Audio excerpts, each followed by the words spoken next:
Jai Shri Shri Mataji. Mataji.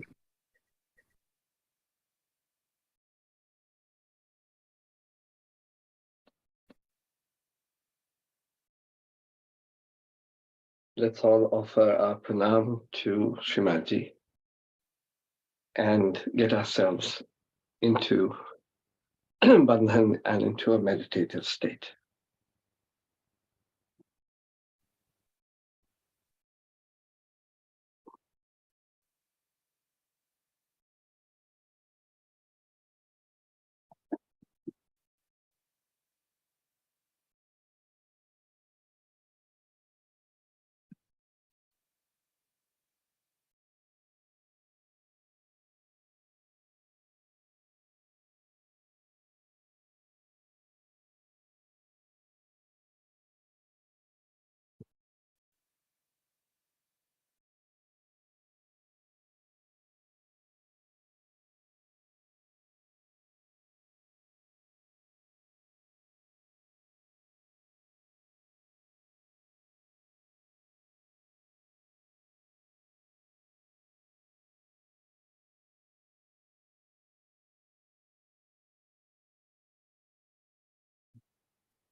Humbling down ourselves in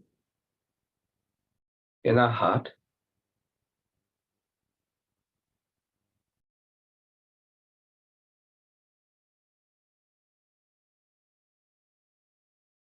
Let's offer our innate pranam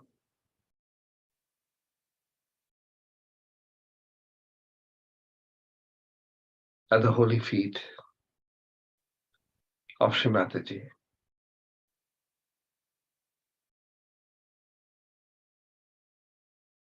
With a simple, humble prayer.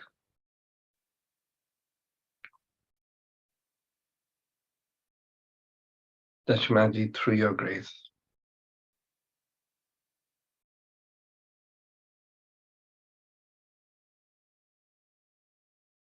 fill our attention, enlighten our intention, enlighten our spirit in the heart,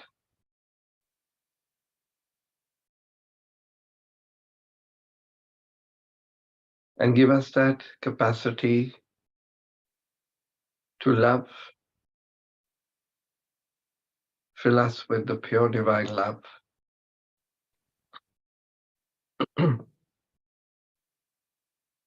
Such that we love everyone.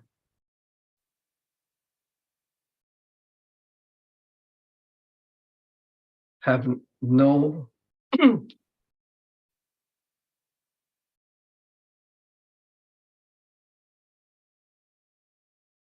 not even the slightest of disagreement with anyone.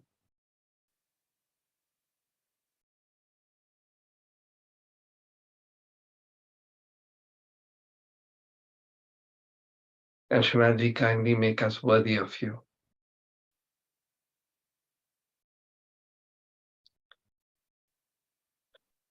To be given the status of a Sahaja Yogi is a privilege, which very few people have.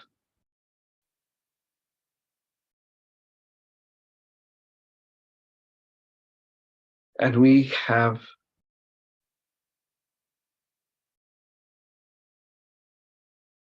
the honor of having you both as our guru, because we've learned everything from you, as our mother. You're the one who's given us our second birth. And above all, in this lifetime, to know you as the Adi Shakti, which is beyond any human comprehension.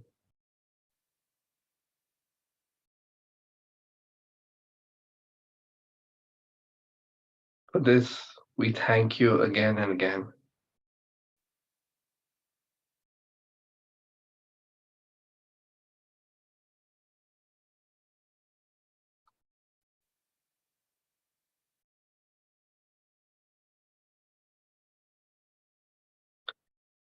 And in our earnest endeavor, a humble effort to become worthy of you in every way and reflect you in our character, in our behavior, in how we conduct ourselves, in what we actually are innately.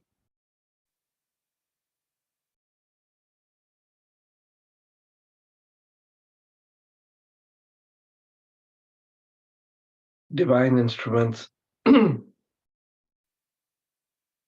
available and surrendered to the divine work.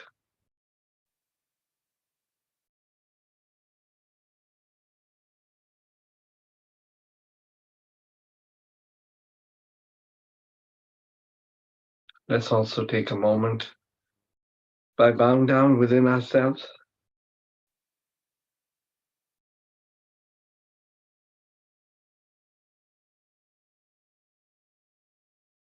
thanking Sri Ganesh,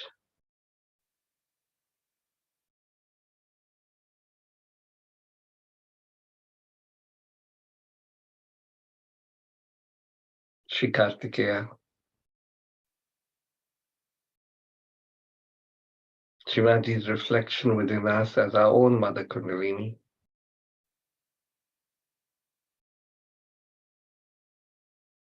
to all the Ganas, all the angels,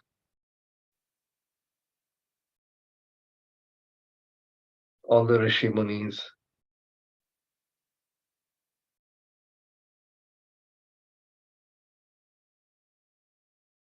all the Vasus, all the Shaktis,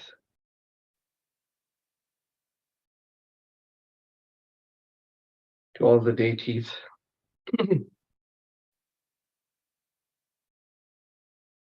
to Lord Christ, and above all to Shrimadji and our Father in heaven, for being so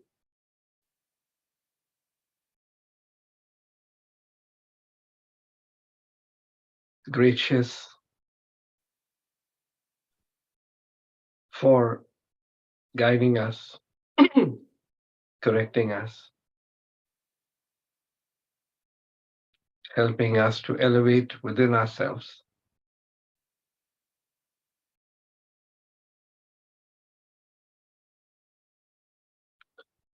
so that we not only know but become our own divine principle.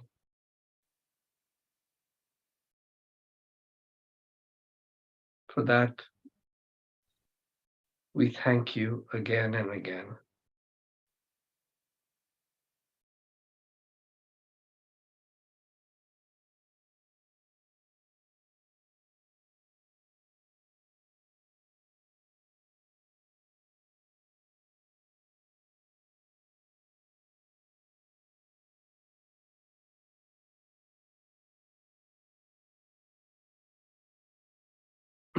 Looking at Shrimadji's photograph, of her holy feet.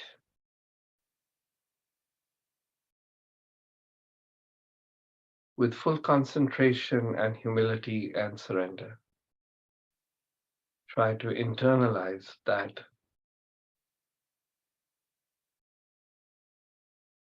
so that we can see our feet in our heart, in our sastrar.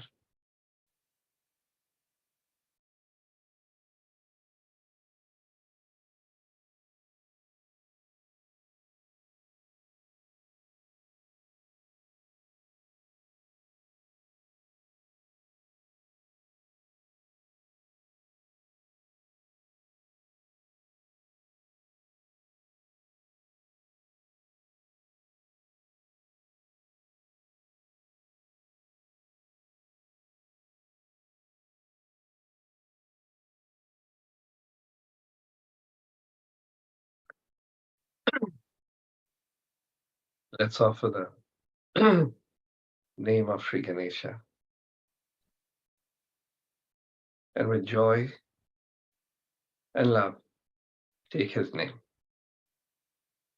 Sri Ganesh.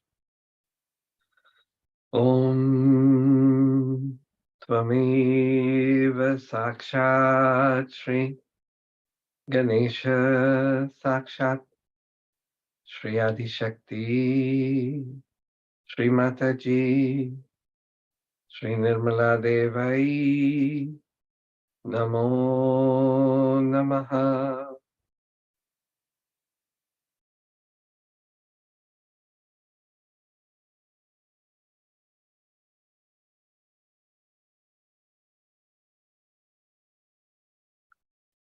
Shri Ganesha Gauri Mata.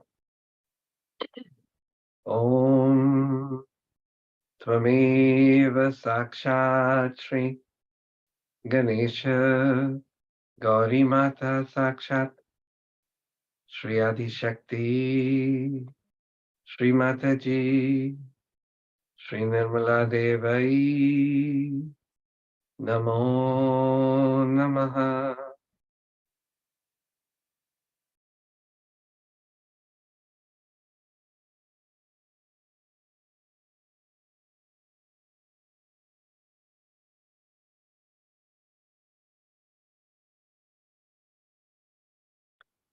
Shri Nirmal Kartikeya. Om Tvameva Sakshat Shri Nirmal Kartikeya Sakshat Shri Adi Shakti Shri Mataji Shri Nirmala Devai Namo Namaha.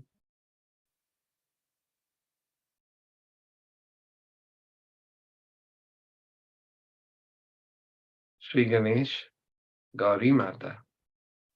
Om Tvameva Sakshat Shri Ganesha Gauri Mata Sakshat Shri Adi Shakti Shri Mataji Shri Nirmala Devai Namo Namaha.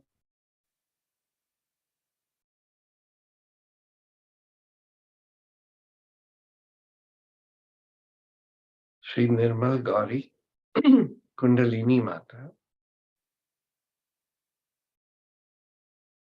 Om Tvameva Sakshat Shri Nirmal Gauri Kundalini Matra Sakshat Shri Adi Shakti Shri Mataji Shri Nirmala Devai Namo Namaha.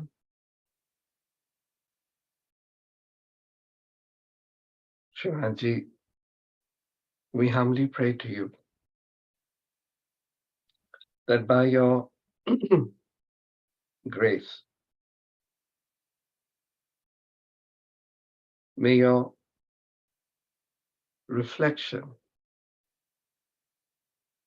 as our Mother Kundalini within us improve.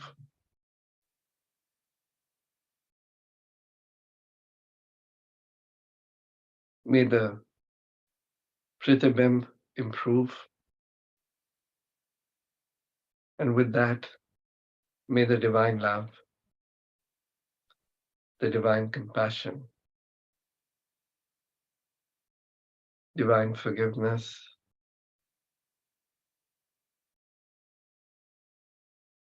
and complete faith in ourselves and in you grow within us.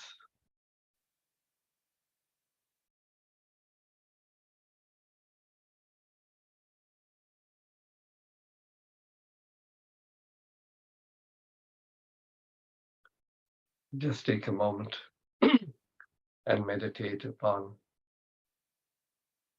our own Mother Kundalini and thank her for being so kind, so gracious, for constantly improving us and cleansing us and making us aware of our own divine nature.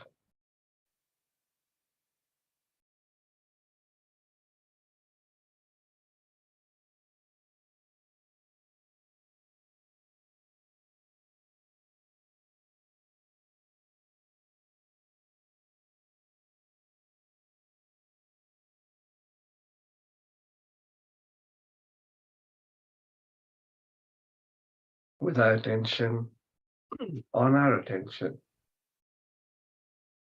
in the liver,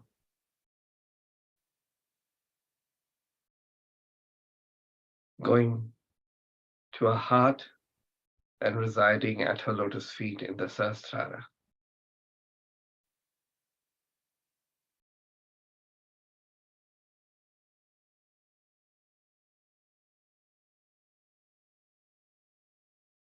Let's offer and pray that Mother Shrimadji, may our attention be one with you.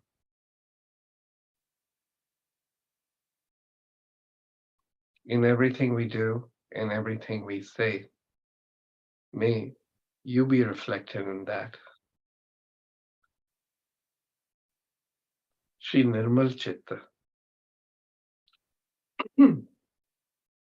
Om Tvameva Sakshat Shri Nirmal Chitta Sakshat Shri Adi Shakti Shri Mataji Shri Nirmala Devai Namo Namaha.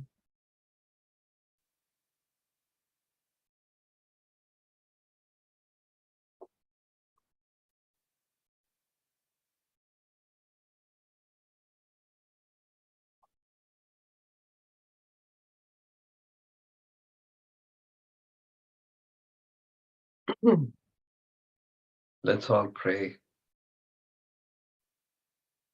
that Shrimadji, by your grace,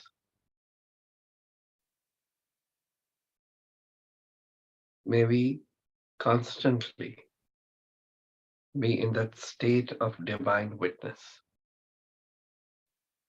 where we watch everyone with kindness, with love, with compassion, but we are not involved in it. May we always be in the state of thoughtless awareness. That's when our divine nature starts to work.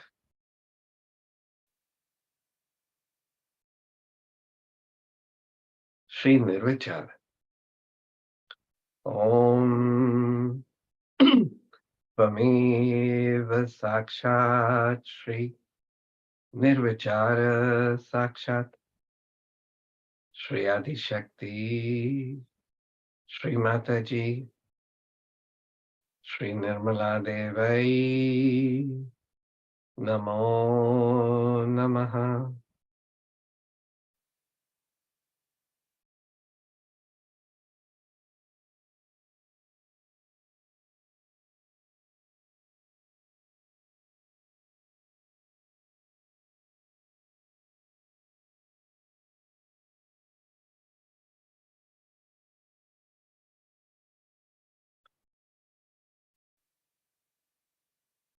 Shri यीशु ख्रिस्त, मेरी माता जी,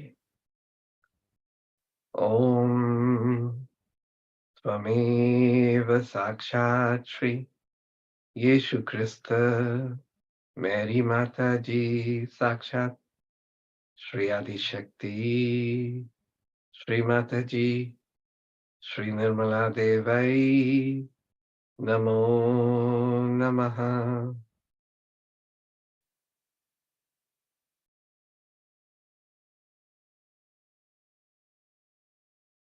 Humbly asking for permission to have the opportunity to be in her darbar. Shrimati, kindly allow us to meditate at your holy lotus feet in the Sahasrara.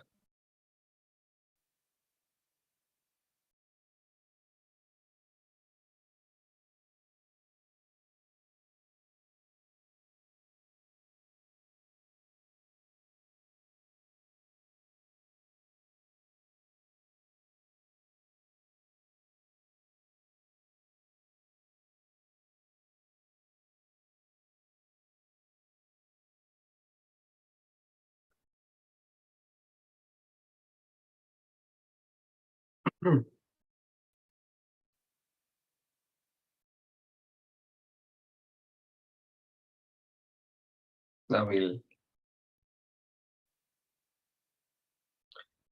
offer the three Mahamantras with that gratitude and thankfulness in our hearts.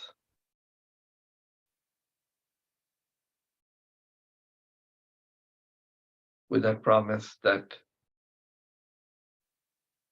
we'll be worthy gurus, Sahaj gurus of Sri Adi Shakti.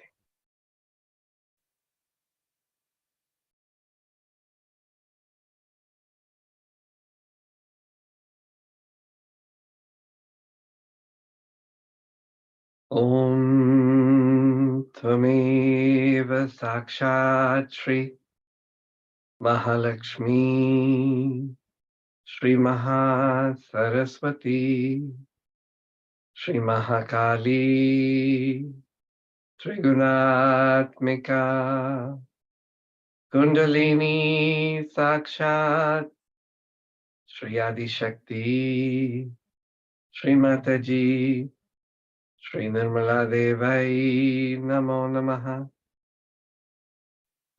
Om Tvameva Sakshat Shri Kalaki Sakshat Shri Adi Shakti Shri Mataji Shri Nirmala Devai Namo Namaha. Om Tvameva Sakshat Shri Kalaki Sakshat Shri Sahasrara Swamini Shri Mokshpadaini Shri Mataji Shri Nirmala Devai Namo Namaha. Shri Mataji Shri Nirmala Devai Namo Namaha. Shri Mataji Shri Nirmala Devai Namo Namaha. Shri Mataji Shri Nirmala Devai Namo Namaha. Bolo Shri Adi Shakti Mataji Shri Nirmala Devi ki Jai. Jai Shri Mataji.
प्रतिष्ठिता परमानन्ददायिनी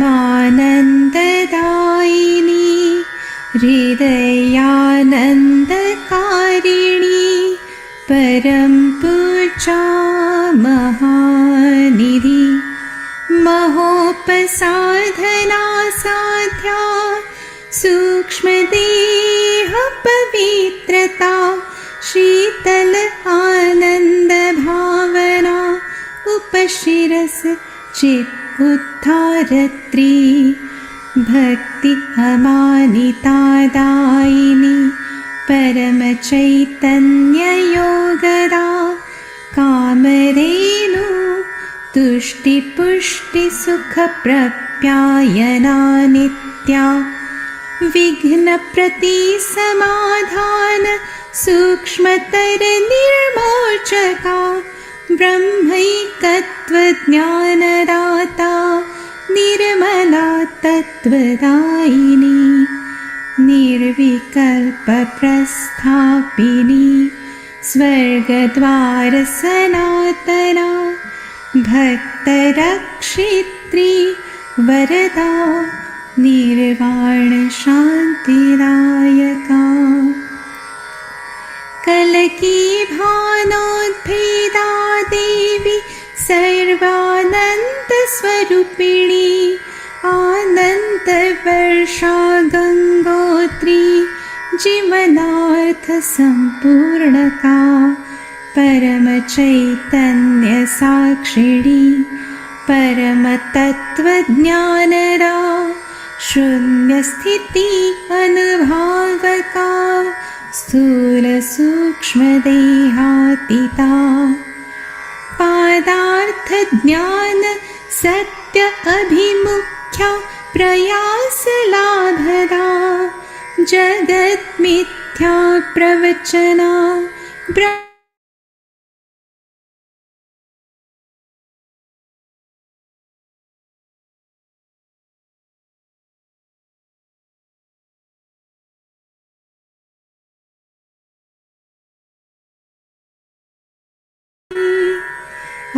आदिशक्ति माताजी श्री निर्मला देव्यै नमो नमः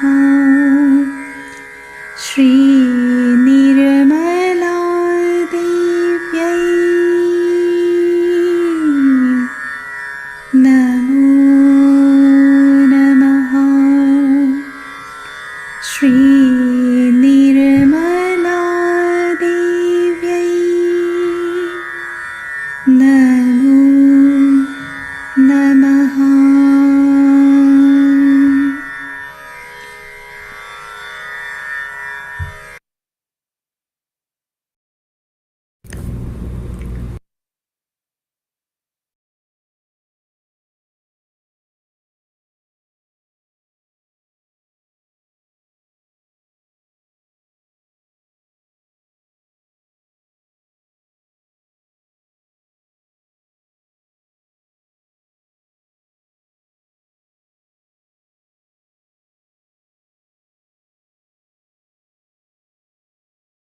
In any place where we want to start our work or do anything about it, because His innocence, and innocence was created before everything else was created, is the most powerful power, I should say, innocence. And then we'll do the Guru Puja, which is actually the Adi Guru, the primordial master, incarnated on this earth many times. And as you know, as Dattatreya, he was born as Janaka, Nanaka, and many others. That principle is within us, and that is very important, that we should develop the principle of Guru Nanak or Janak or any one of these primordial masters. Because if the spirit is the master, we have to become the master of ourselves. And the power of masters are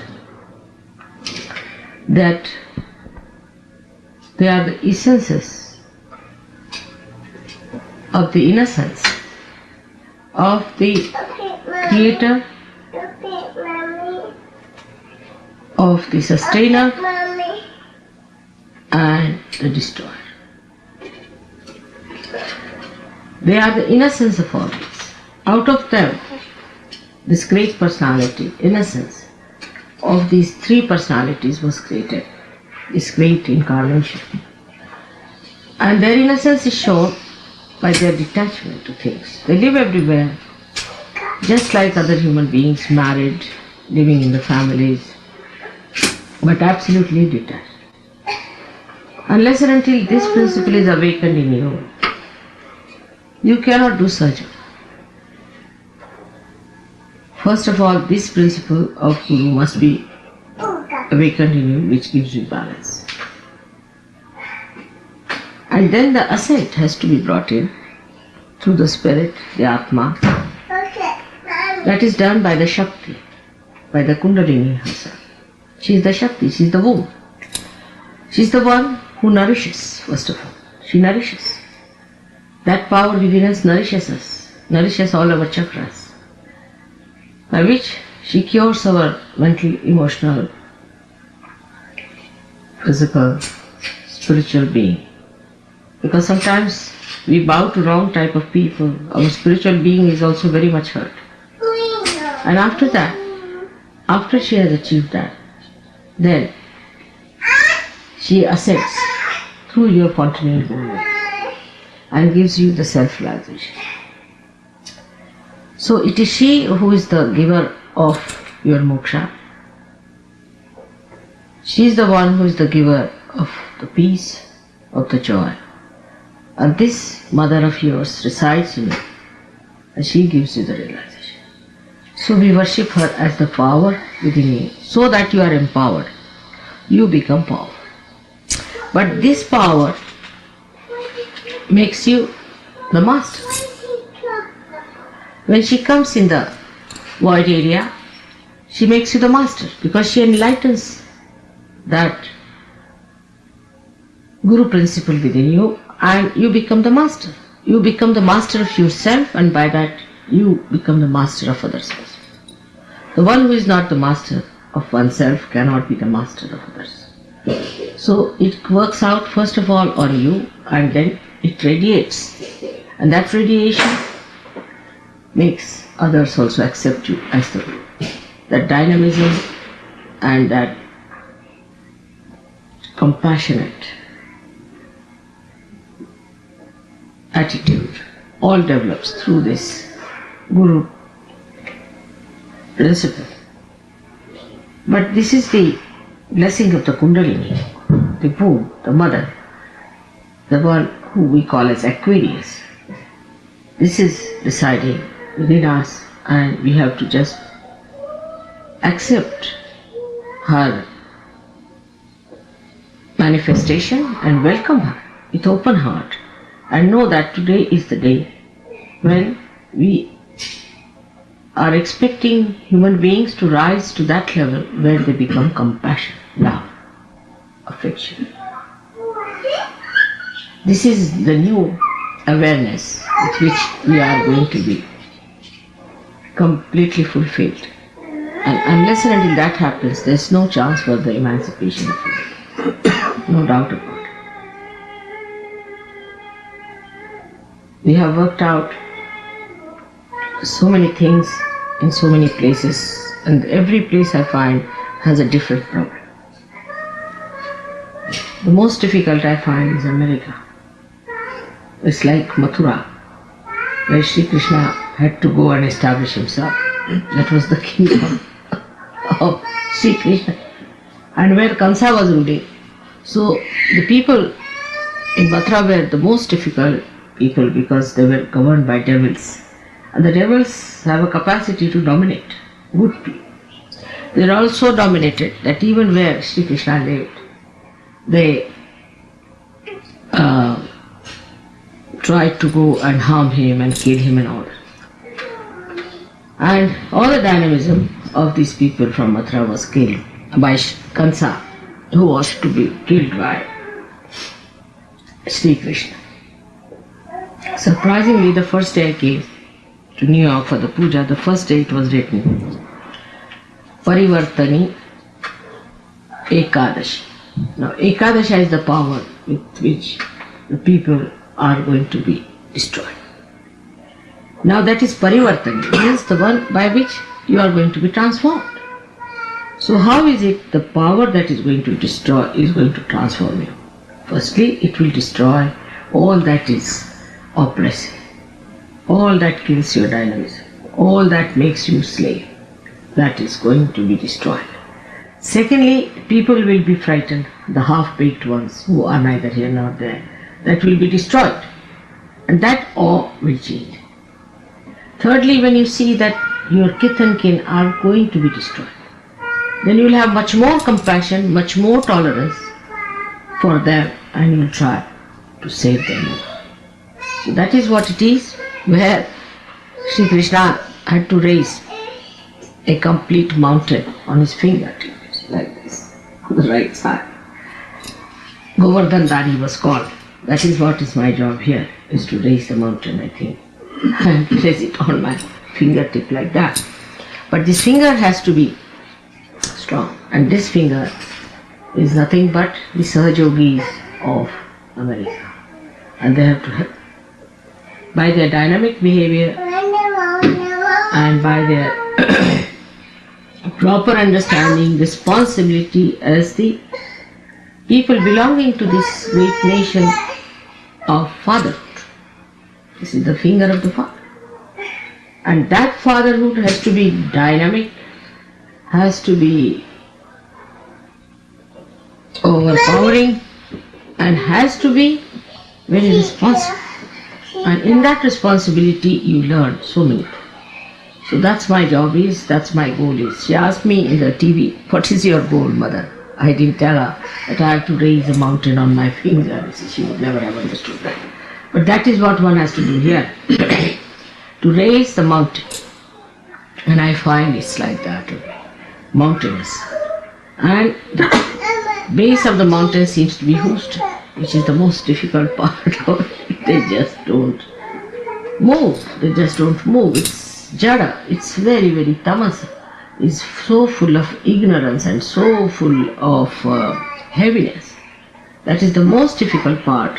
And that's why for Houston especially, we should do a nice puja to the Kundalini that she rises in Houston. May God bless you.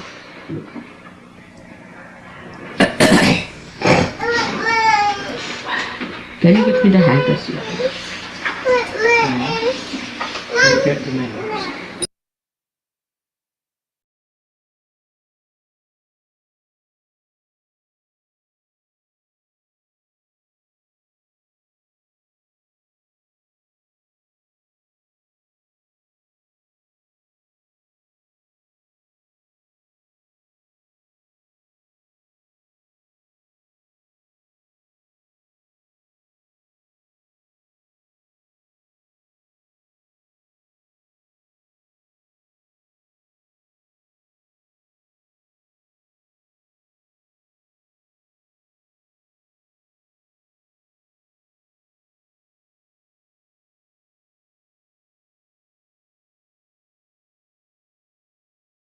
Here to worship me as your Guru.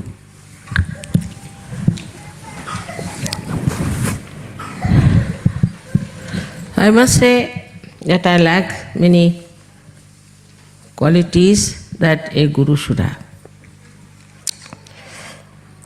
In the sense, I cannot be strict with you. I cannot be stern with you. And I really don't know how to punish you for doing wrong things.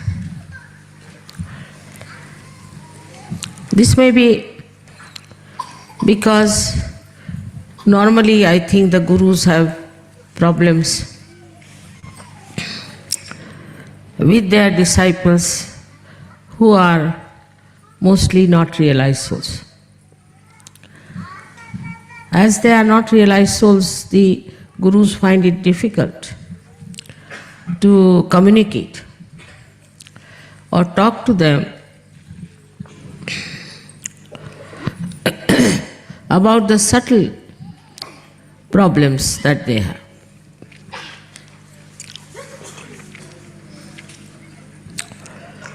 I know of many gurus, even in modern times, who've been really very, very strict. And also they told me that they have achieved their realization by working very hard and by suffering under the strictness of the gurus.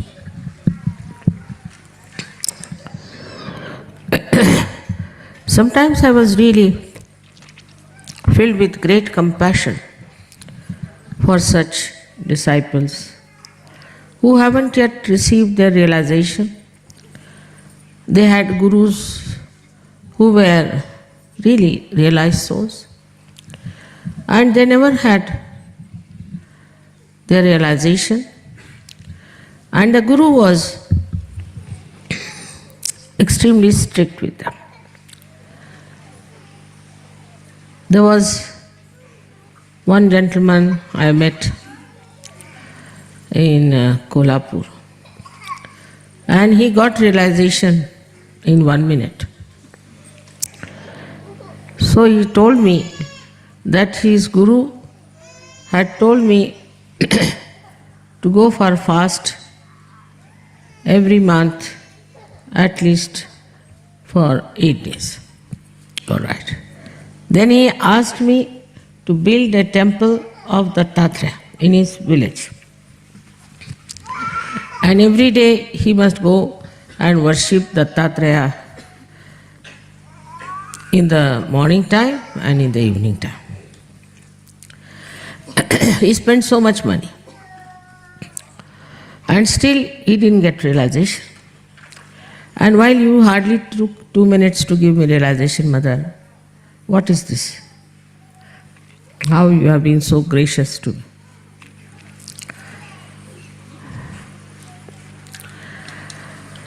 So I didn't know what to answer him. I didn't want to talk against his guru because I know he is a realized soul.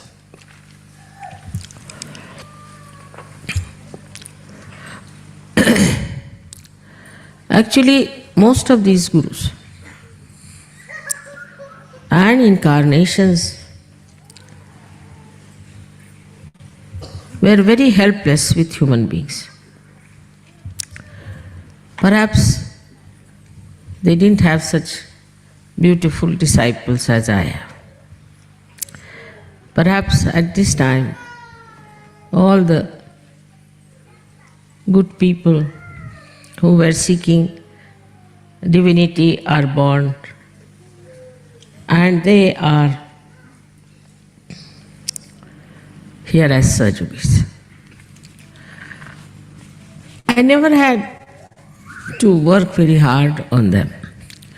Of course, once in a while, you do get a person who tries to trouble us, or who tries to create problems. But modern times are so special, I think, that's very easy to give realization to people.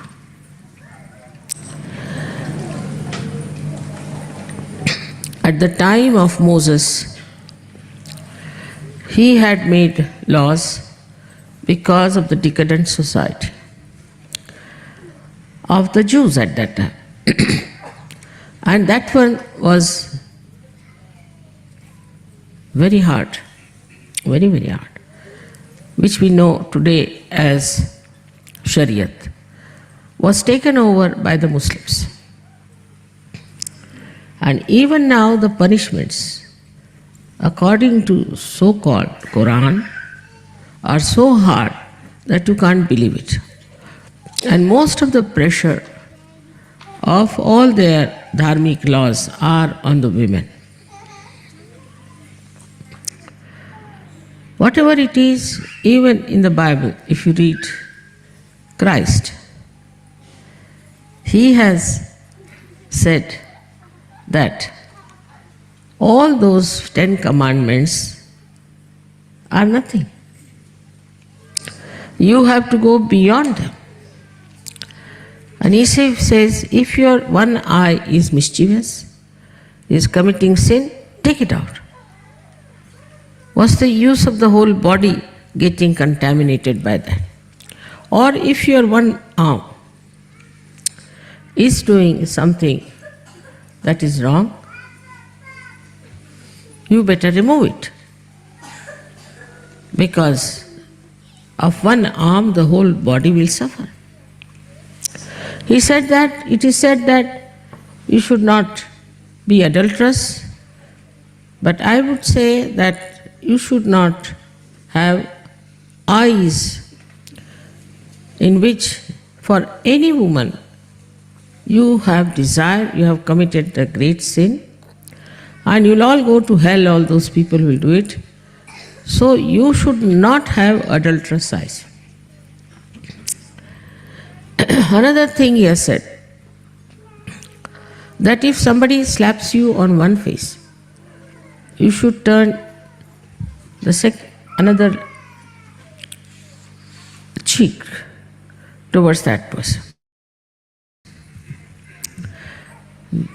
When I knew about these laws, I said, how can you have such people in this world? It's a very subtle thing. And the last of all, which was very, very good, was that you should be righteous. Righteous more than all the scribes and all the Pharisees, I mean the priest and all these people. You have to be much more righteous than them. I mean, in early age when I read it, I thought, where can you find such people who can be called anywhere near Christ's description? It was inconceivable at that time. India is one place, as I told you, people are dharmic by their own, we can say,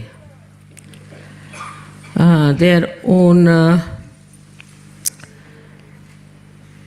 genes, you can call them, or you can say they are extremely dharmic because of traditions, brought up like that. In my time, in the South India and Maharashtra, I think we were very dharmic family and it was very dharmic atmosphere. Still, these things that Christ has described was not there. For example, anger was regarded as a great asset. People used to boast, I'm very angry with that person. They used to say like that. Very common. Of course, I don't think in India anybody can say, I hate you, because it's regarded something sinful and stupid. Because to hate somebody is being adharmic. But of course, they did say so many things that were not at all permissible by the laws of Christ. And then came Muhammad Sahib, who just found that nothing works out. So I think they adopted Shariat. But not Muhammad Sahib, but they had adopted already the Shariat. He accepted. He said, all right, this Shariat can be worked out. But it is so inhuman and has no balance because only the women have to suffer, nothing to men. If a woman did adultery, then she was punished, but not the man. Even, I don't know what is the law here, but in India, if a woman who is married does adultery, such a man has to be punished. But if the married man does adultery, there is no punishment. All these things, I know, cannot be forced on anyone. Whatever Christ must have said, he must have said in his own meditative mood. He was surrounded by people who tried to kill him, and they killed him ultimately. And the kind of people they were, especially at that time, the Romans, extremely cruel. So how can he say that if somebody slaps you on one cheek, you turn another cheek to that person? Very angry, hot-tempered people were there. Krishna, of course, said it very clearly that krodhat vijayate samoha. His krodh is the worst thing. Anger is the worst sin according to him. Only from anger everything comes out. But he didn't say how the anger comes in. He didn't talk about it, that the source of anger was your liver and also your upbringing. These two things give you horrible anger. Unless and until you witness yourself, your realization has no meaning. You should separate yourself from yourself and see for yourself what is really wrong with you. Now, supposing somebody is a very hot-tempered person, instead of taking pride in it or using that temper to control others, he should try to control himself. How? First is the krodha.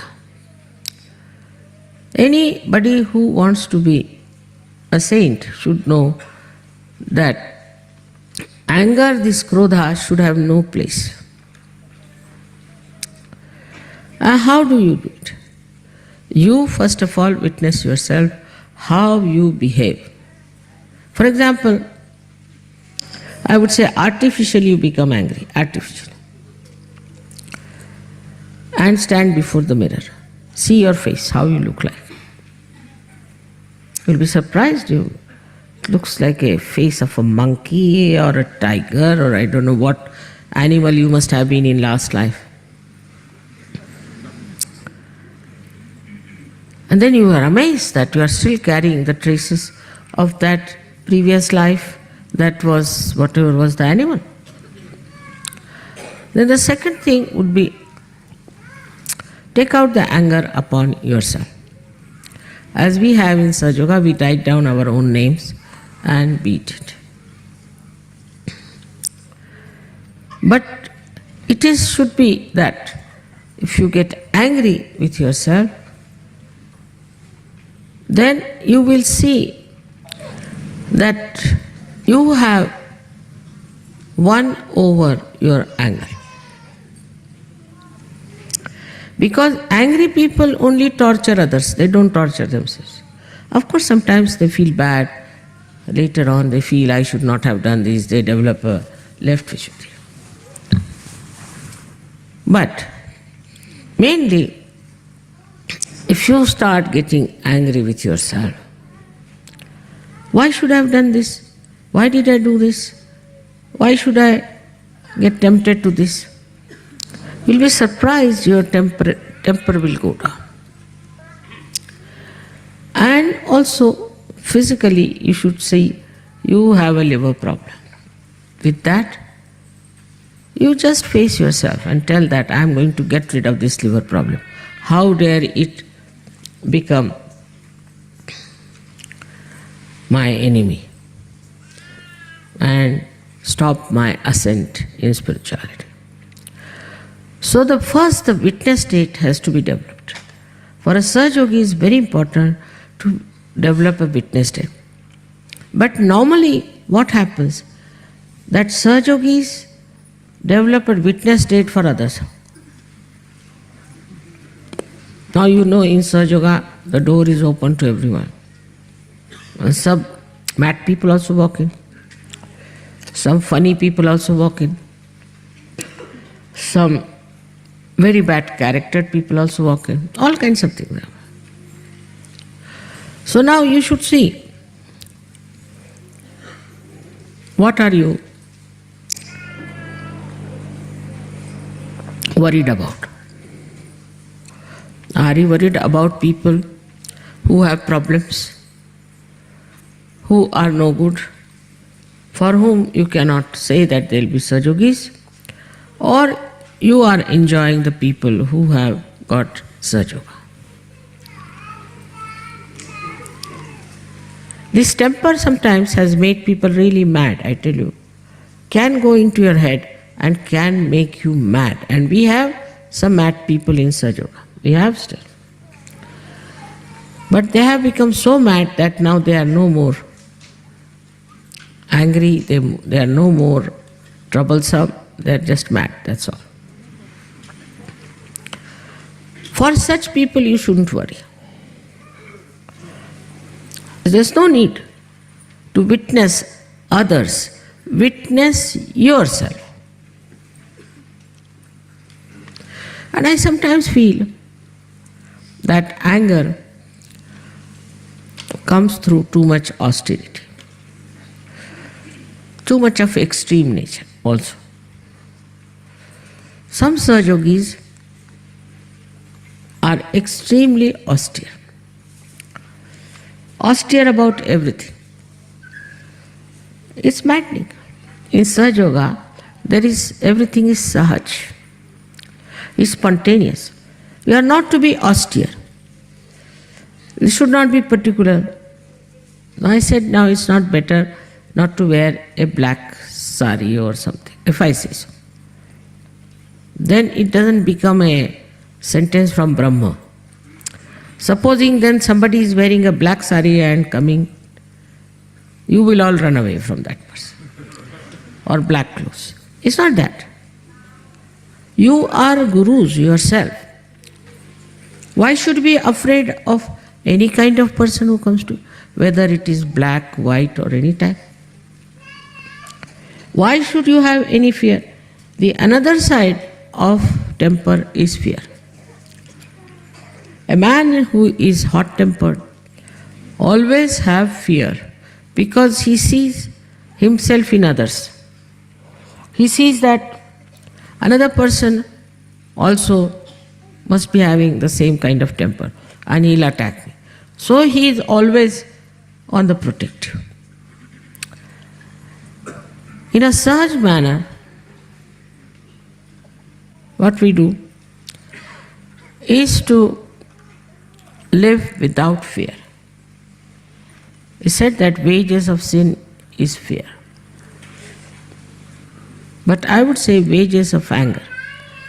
Those people who were very aggressive, say, for example, develop frights, all kinds of frights. Those countries who have invaded other countries and rule other countries and have got the experience of their ego, of their anger, become extremely frightened people. Especially the soldiers who go on the war, kill so many people and come back and they are frightened. I asked one of them in America, I said, what are you frightened of? He said, I feel that I have killed so many people, now so many will kill me. But I said, why do you think like that? Why should anybody kill you? He says, Because why did I kill others? Why did I kill others? Because I killed others. So anybody can kill me, isn't it? Without rhyme and reason. Logically I agreed. But his fear was so much that when he came in, my presence he was just shaking. The whole body was shaking with fear. So, whatever aggression we do, boomerangs on us, and we become very frightened about everything. In Sahaj, you witness yourself as a separate identity. All your past is finished, gone, you are not bothered. And you remain in a state which is fearless. This state has to be achieved through Sahaja Yoga. Very easy once you know that you are protected, you will have no fear, and as you will have no fear, you will not have also temper. It works vice versa sometimes. It's a very common thing I have seen. A very aggressive person will be described by a psychologist as a man of insecurity. It's nice to say that, but it's not true. He makes everybody insecure, then how can he be insecure? If another person feels insecure with that person, that means this man is not insecure, but he is over-secured. If you tell him that, then only he will improve. But if you say you have insecurity, then he thinks, yes, my condition is pitiable. Even if I kill somebody, it's all right, because my condition is pitiable. Such arguments work out in such a manner that you become convinced about yourself. But if you see as a witness, you see, what have I done so far? Have I been able to conquer myself? Sahaja Yoga is not to conquer others or to control others, but to conquer yourself. If you have not done that, you can be self-certified, oh, I have been so yogi, I have been so great, I have been this, that makes no difference. Have you completely transformed yourself, changed yourself, and now, in your presence, do people feel secure? If they feel insecure, then something wrong with you. Or if you feel insecure, also there's something wrong with it. Now this excuse to give that, Mother, I am insecure, then you are not a Sahaja Yogi. As simple as that. Giving explanation like that shows you are not even a Sahaja Yogi.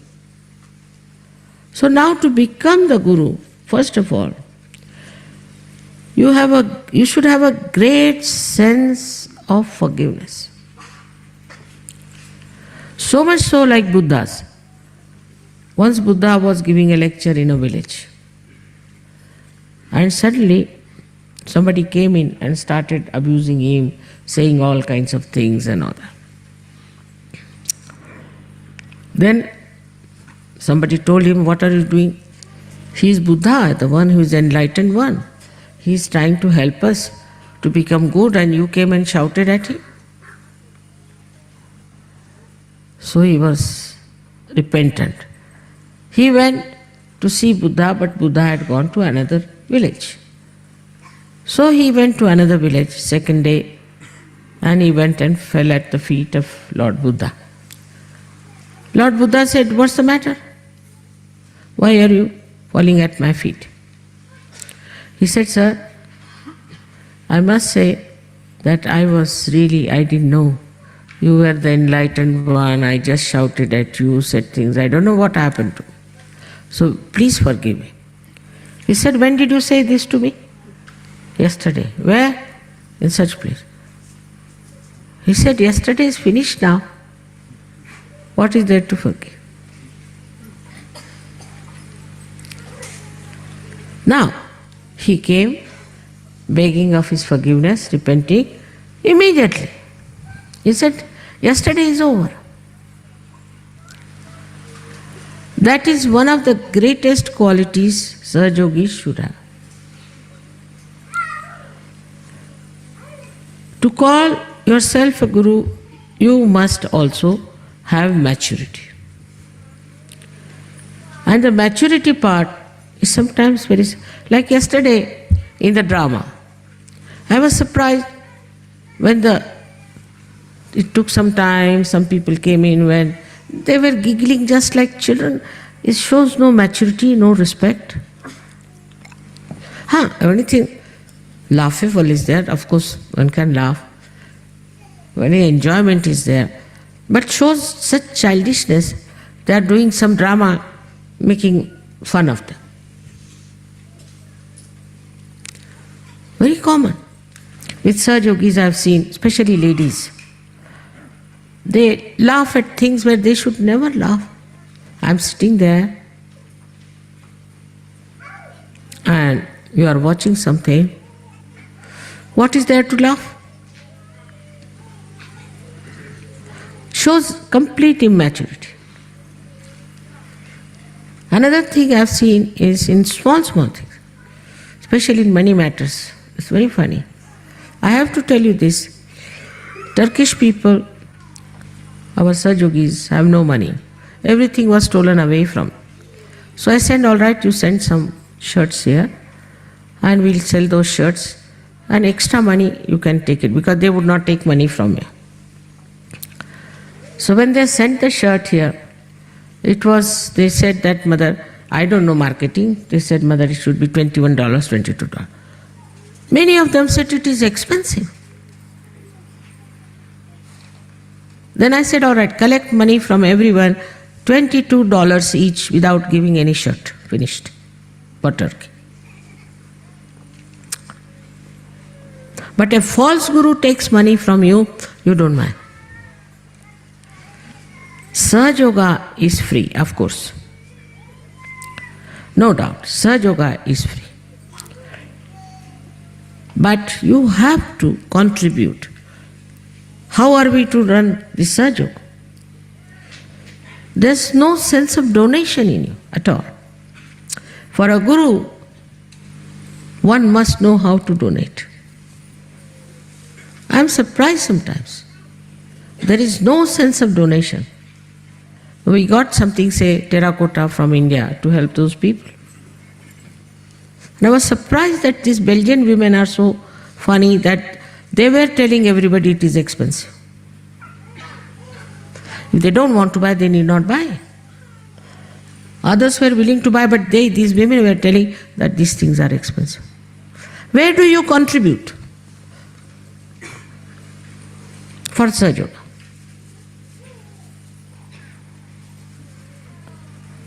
Now we had to have this pendal. We had to have all kinds of things. What do you contribute? This attachment to money can never be good for a guru. I have no attachment at all. If you ask anyone, they'll tell. Even my husband will tell that. But from inside, I am absolutely detached.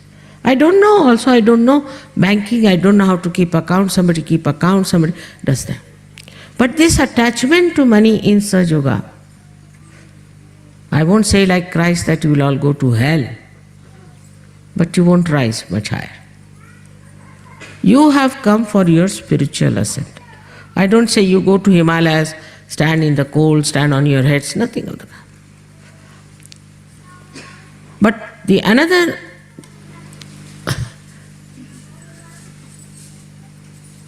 defect they call in me is that I never tell them that you must contribute. It is to be done with pleasure, with happiness, that you can contribute something to Sahaja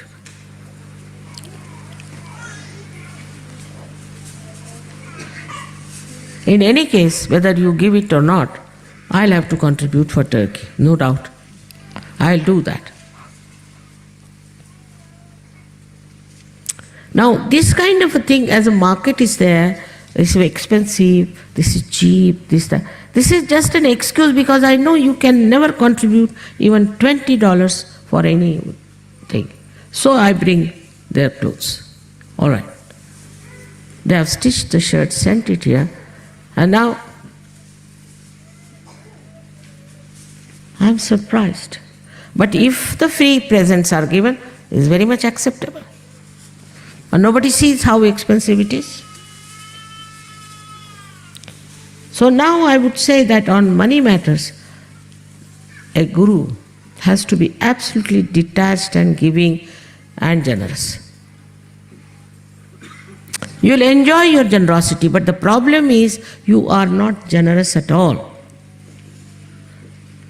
You think Sahaja Yoga is another marketplace where you are coming.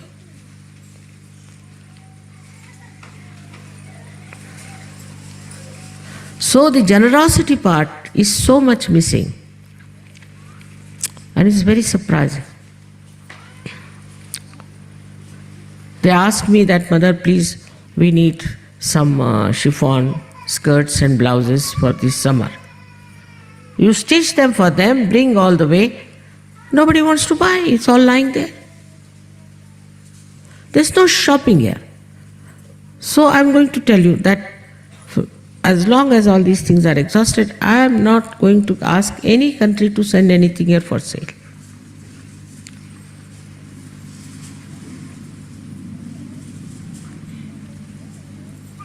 To believe that you are Sahaja Yogi, you are sadly mistaken. Your attention so much. You will go to hairdressers, you will do all kinds of things, but for Sahaja Yoga you have no money. Today, as everybody has said, Mother, you should be little stern, you must tell. I am telling you this. Your progress will be very slow.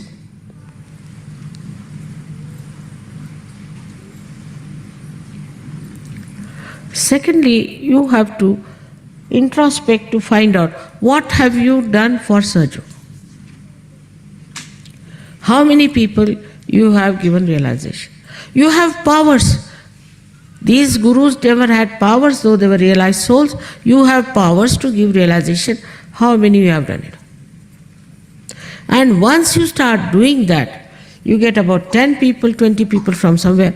You become great masters and you start talking about your great mastery and that you know everything, that you are the guru, you are the Adishakti.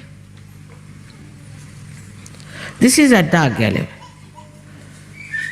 As soon as you reach the Agya level, you get this into your heads. So many, of course, have done so much for Sahaja Yoga, otherwise it would not have been possible to see this today. For all those who have not done anything, I must tell you that you are just standing at the same steps. Your Kundalini has risen, but you have done nothing to give it to others. Unless and until you give it, you cannot go. There are many I know who don't want to give because they think we'll catch. Don't want to look after others because they think they'll get egos. This is not the way to be in Sahaja Yoga. You have to do something which is very important to spread Sahaja Yoga. We are talking of global peace, of global transformation. And what are we doing for it? First, improve your quality. And that improvement can only come through sincere, honest introspection and also witnessing yourself every moment, how you behave.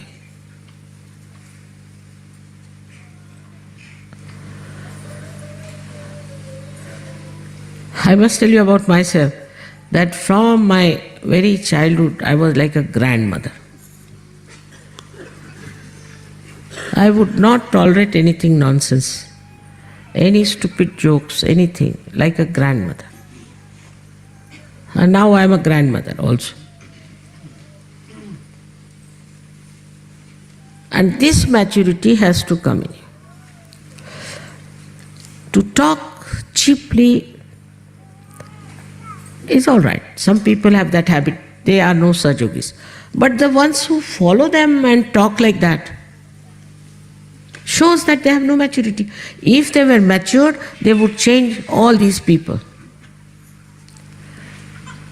Wherever there are matured people, they definitely transform others.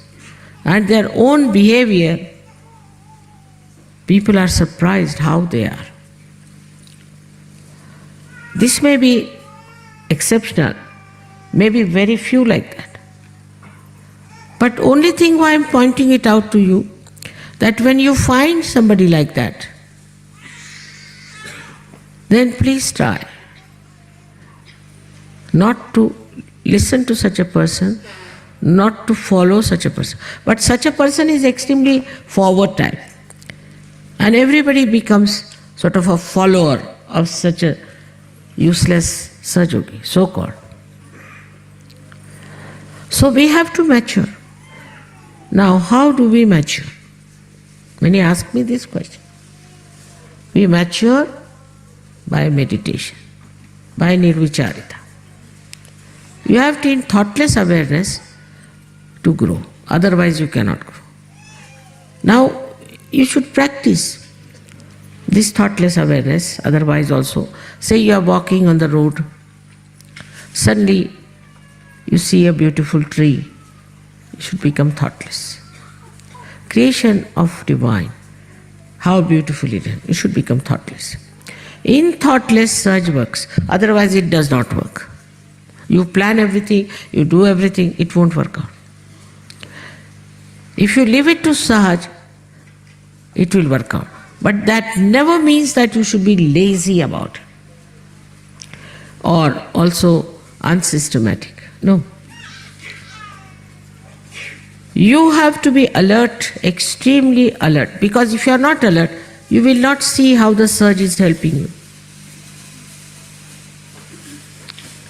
I'll give an example. Supposing you want to meet somebody.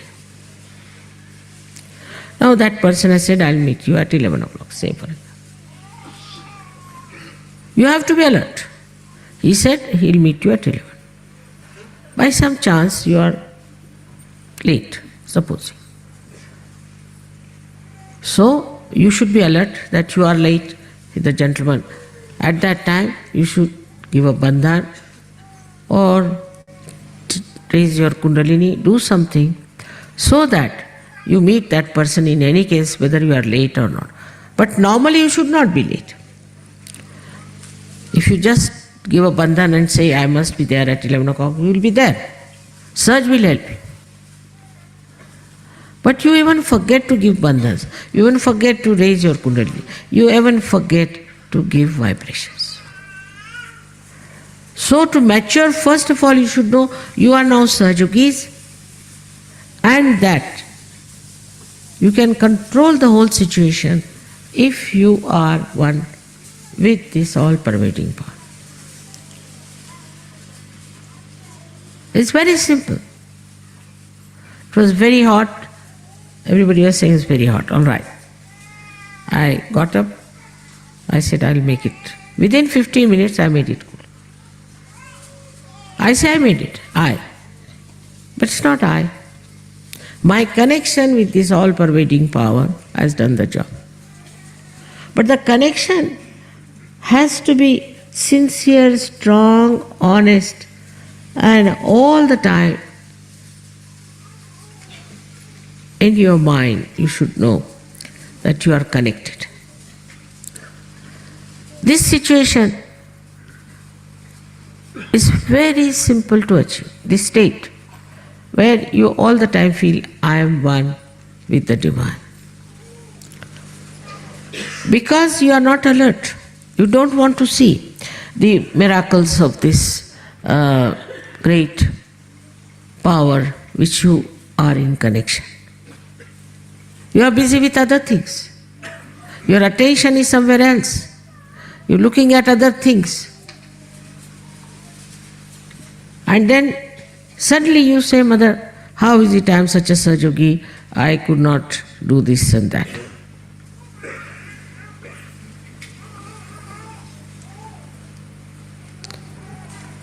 What's going on there?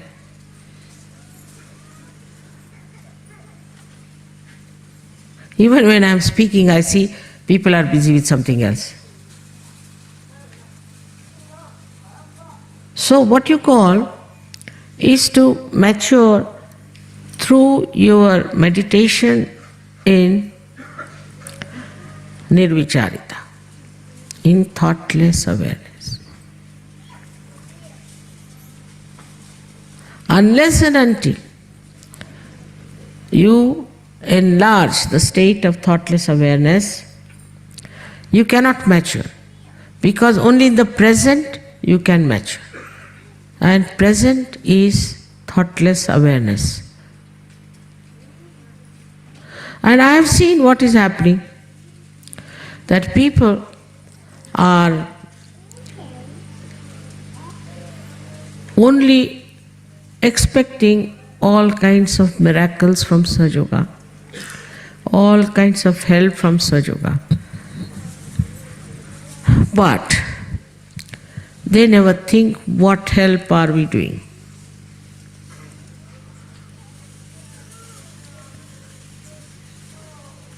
What are we achieving? Where are we? So at the Agya, again, you people have to be extremely, extremely careful. Now this is for men. If you have not crossed your Agya and you start spreading Sahaja Yoga, then you can become really a funny person, not a Sahaja Yogi. This leadership business is a myth. And this myth must be seen as a myth. Whether you are leader or not leader makes no difference. But the maturity has to come. Now I am telling all this because I have decided not to punish anybody in this lifetime. So that you see for yourself. Yourself you understand. Yourself you realize. I know you very well, all of you, somehow. But I want you to realize yourself. What are we doing wrong? Where were we doing wrong? And don't judge Sahaja Yoga on what merits you get out of it. If you are not getting merits, there's something wrong with you. If you can really understand this, then you will become subtler and subtler, and all your gross attachments will become absolutely negligible. You may have concern, but you won't have attachment. From inside, this complete detachment has to come in. And that can come, as I told you, getting rid of your anger first. Secondly, getting rid of attachments to material things by generosity. It's nice to give something to somebody. You enjoy your generosity, you really enjoy. Generosity is to be enjoyed. And once you start enjoying your generosity, then you realize that your love, your compassion has now started flowing to others. Little things are there. I've seen you all love me and you do want always to give me presents, all right. But this love must spread to everybody else. You must know about others also, what they need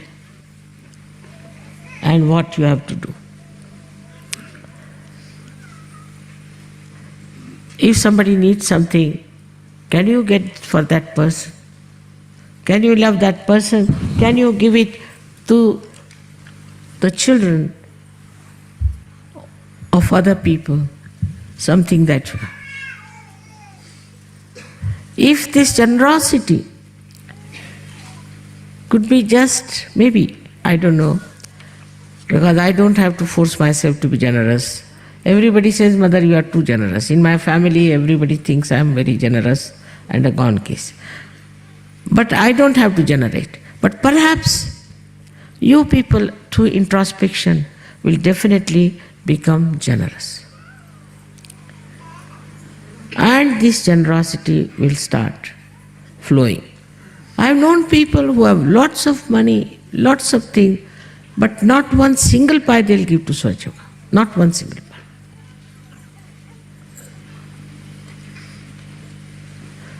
This sense of generosity comes when you understand what is your purpose of life, why you are here. Just to fulfill yourself with Sahaja Yoga, or to be able to do something about it without feeling that you have done something. In this, Christ has said very nicely, that he has said it, but where do you find this? That your left hand should not know with what your right hand has given. Should not have a trumpet, I. What Christ has said, to achieve that, you had to have realization, no doubt. But I would say 5th chapter of Matthew's you read.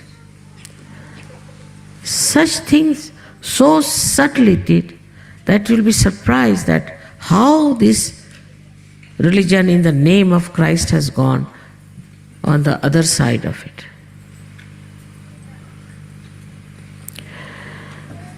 Now people want to be gurus because they think you have powers, that you can overpower others, you can say whatever you like to others, you can torture anyone you feel like.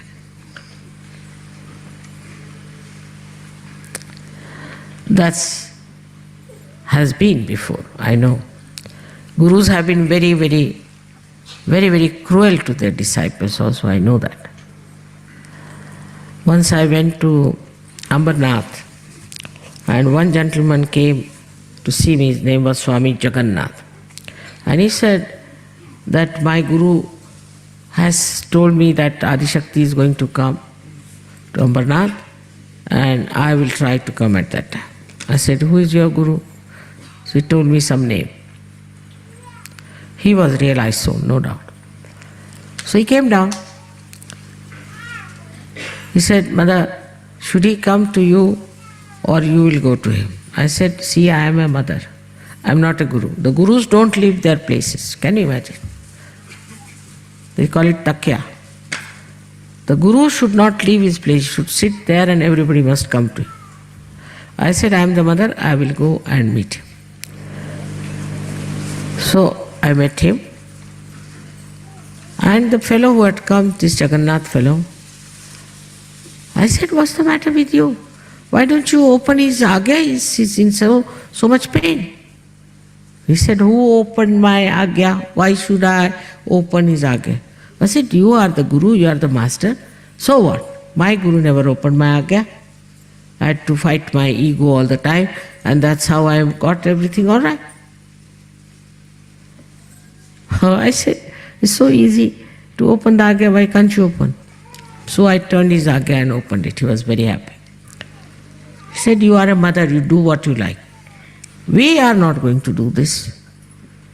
If you don't make them work hard for their realization, if you don't make them work hard for their development, they will never be all right. These human beings are like this. I said, not for me. He said, all right, you are a mother, so you forgive them, you do what you like, you try to transform them, help them, but not me. I said, all right, but he came at my feet and all that, and he said that you must praise. She's Adi Shakti, you must praise her. There for a short time. Then we were coming home.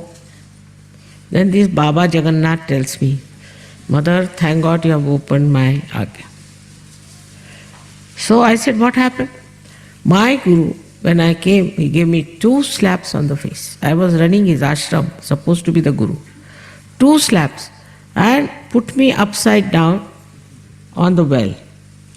And all the time my feet were tied up to the rope which he used to lower down, again bring me up. So he put me again and again into the water 7 times. Then he pulled me out. I said, Baba, why did he do that? He said, I must tell you that I have been smoking sometimes. For that. But I said, he never gave you realization. You would be smoking in any case, that's it. He wants me to give up all these bad habits with my Agya on. Now you have opened my Agya, I'm all right. So, I felt that the behavior of that Guru was very surprising. He says he beats us. He always beats us for anything, and we have to work very hard. I also know of some Gurus of the music also do that. And I met so many of such people who have been to very great Gurus. And the way I got the report was so shocking to me. That why don't they tell them directly that, see, this is wrong with you and this is how you should be. But the Gurus say that if you tell them like that, they'll never listen. They only know beating.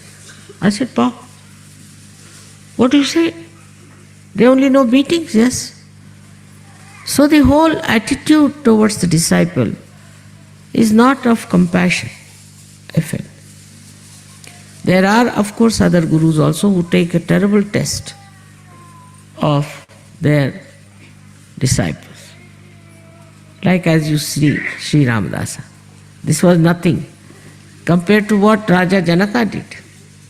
They will test the person and then only give realization, and out of thousands to 1 only.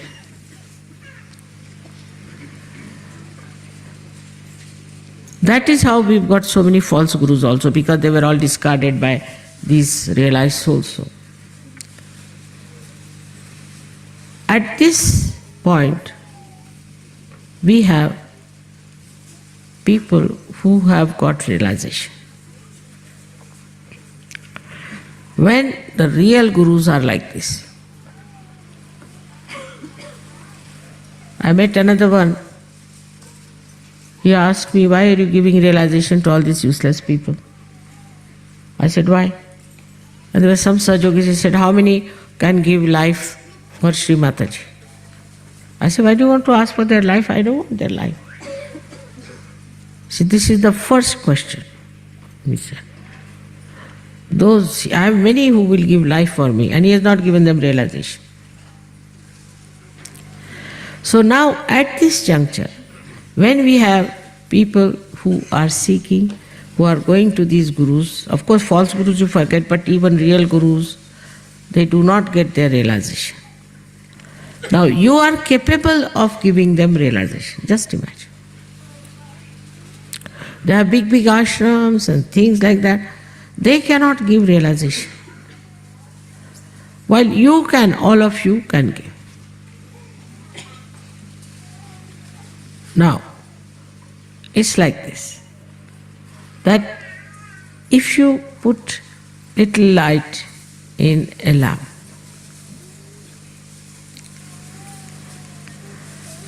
and it is just giving light to itself, nothing else. Suppose. Now you have to give light to others. You have powers. You can do it. You can really change people, you can cure them. But you will not. You will bring all these sick people to me. Mother, you cure. Even for realization I have seen, they bring people to me. What is the need? You all know how to give realization, how to cure a person. All of you know. Now, why is it that you people cannot do it? Firstly, you may not be matured enough. But even if you are matured, you are not assuming your own powers. You don't believe in it. Humility is all right. But you must know what power it is. Supposing somebody is a king, say, and you put him on the throne. Now if people are coming, and instead of they touching his feet, he goes and touches everybody's feet. This is no humility. This is nonsense. Whatever position you have, you should try to do with humility, means through compassion.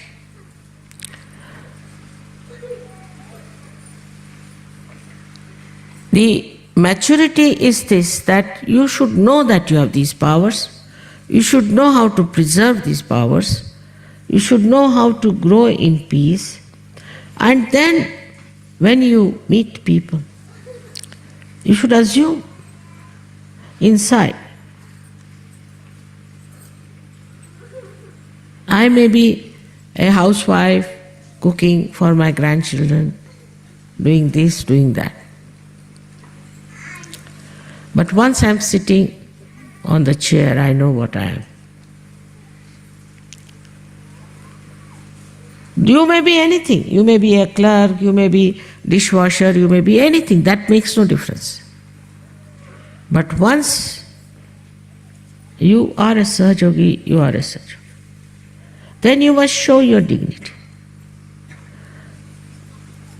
and not thrive on your weaknesses.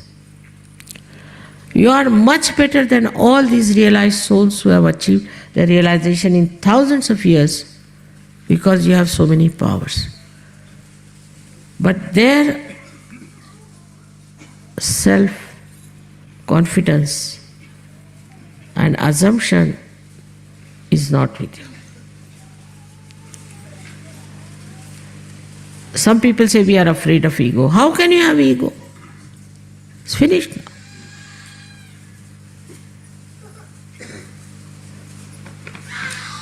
Even if you do some mistakes, doesn't matter.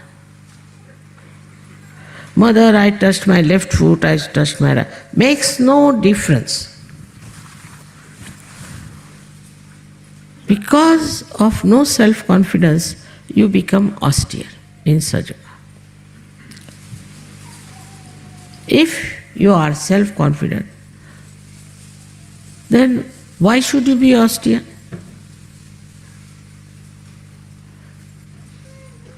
It all goes together. First, you must mature. With that, you must have self-confidence. And without fear, you should spread Sahaja. Some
चिरं स्वरूपं सदा रोगमुक्तम्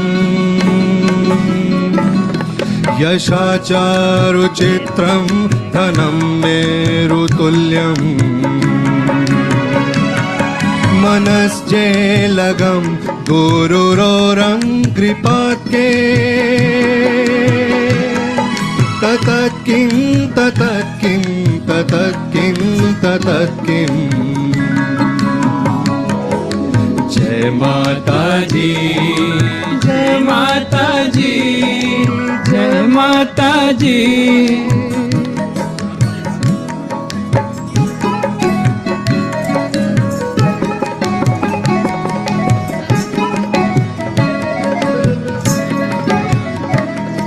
कलत्रं धमं पुत्रपौत्रादि सर्वम्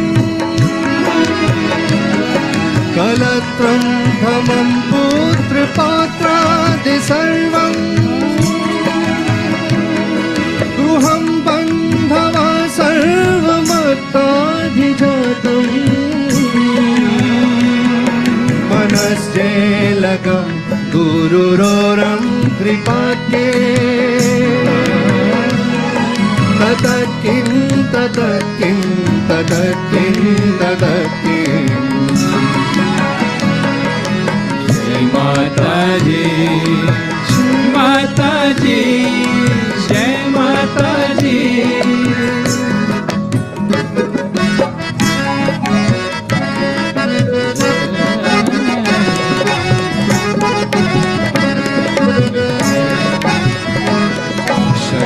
षडङ्गादिवेदो मुखे शास्त्रविद्या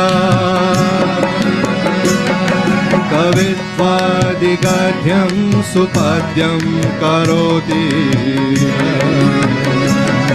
मनश्चेलकं गुरुरोरङ्घ्रिपात्ये ततत्किं ततत्किं ततत्किं ततत्किं श्री माता जी जय माता जी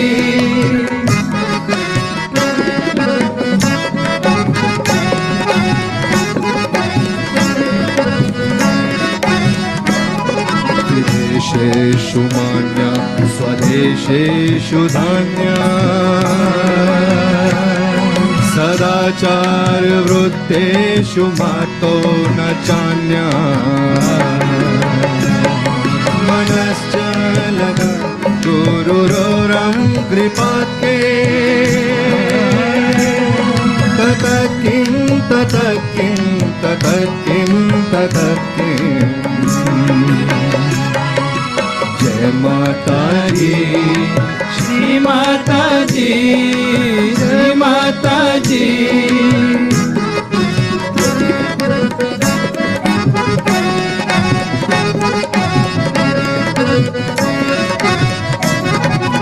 क्षमामण्डले भूप भूपालवृन्दे क्षमे मण्डले भूप भूपालवृन्दे सदा सेवितं व्यासपादारविन्दम् मनश्चेलगं गुरुरोरङ्घ्रिपात्ये ततत्किं ततत्किं ततत्किं ततत्किं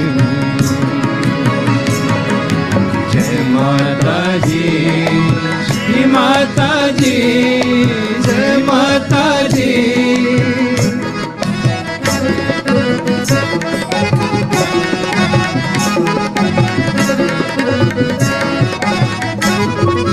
शशिकतं भिक्षुदान प्रतापा जगत्सु सर्वं करेयात् प्रसादा मनश्चेलकं गुरुरोरङ्घ्रिपात्ये ततत्किं ततत्किं ततत्किं ततत्किं श्री माता जी माताजी जय माताजी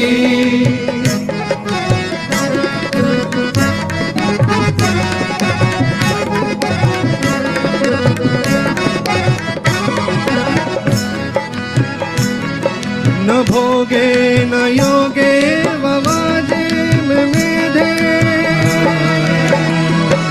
न भोगे न योगे ववाजी मेधे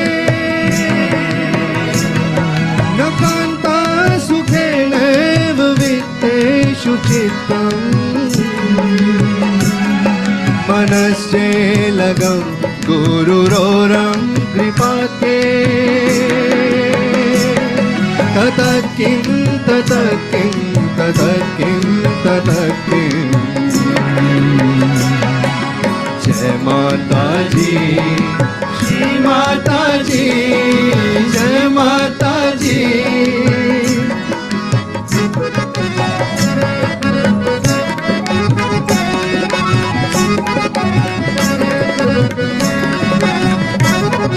अरण्ये नवासस्य गेहे न कर्ये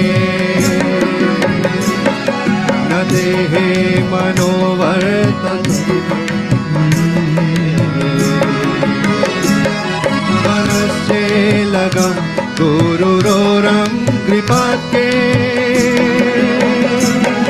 ततः किं ततः किं ततः किं ततः किं जय माताजी जय माताजी जय माताजी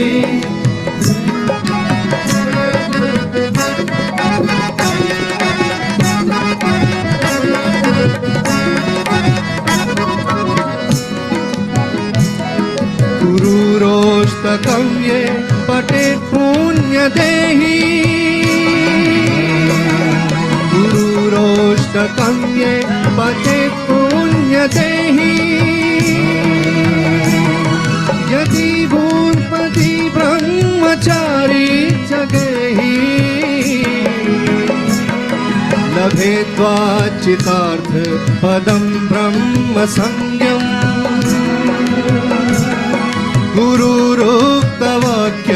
मनुयस्य लग्नम् मनश्चेलगं गुरुरोरं कृपात्ये ततः किं ततः किं ततः किं ततः किं जय माताजी जय माताजी जय माताजी जय माताजी जय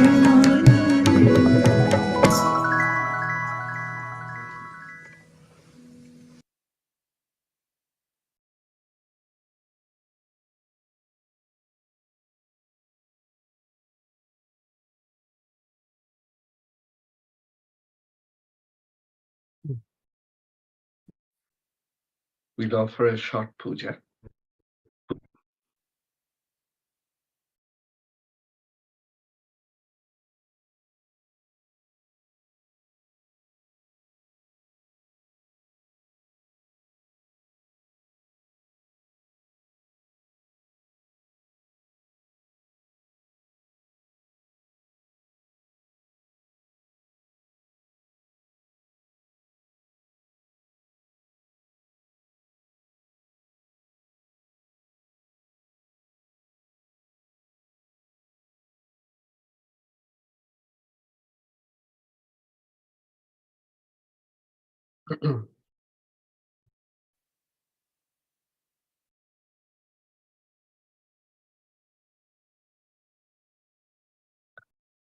Pranam Shri Ganesha.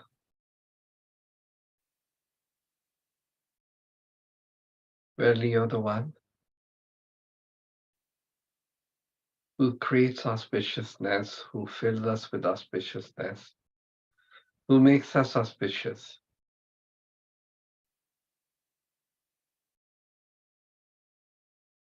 For that we thank you again and again.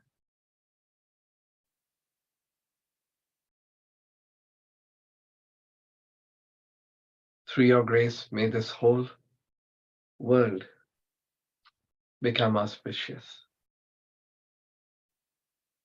May people seek their own auspiciousness as we worship our Guru, who's also Shri Adi Shakti. May this auspiciousness, this joy, this beauty spread, manifest through the grace of Sri Param Chaitanya everywhere. And may we become the transmitters of that joy, so that joy is created everywhere. Jai Shri Mataji. We'll offer some names of Sri Adi Guru, and then, of course, of Shri Adi Shakti, because in our case, our Guru is Shri Adi Shakti also.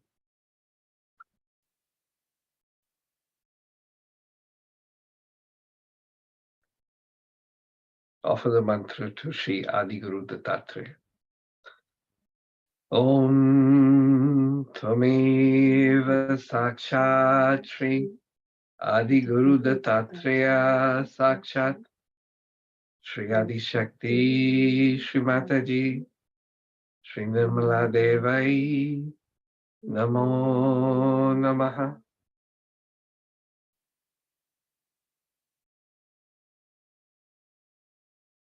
Verily, Shrimaji, you're the doer. You do everything. We are only your instrument. And may that awareness become part and parcel of our DNA, deep within ourselves.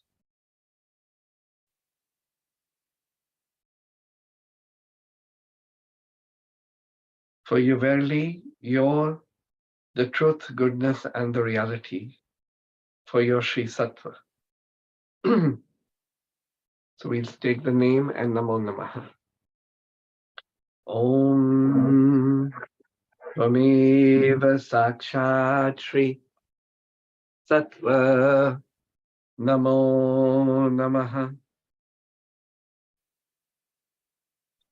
Verily, you're the sustainer of the sacred fire of truth within us.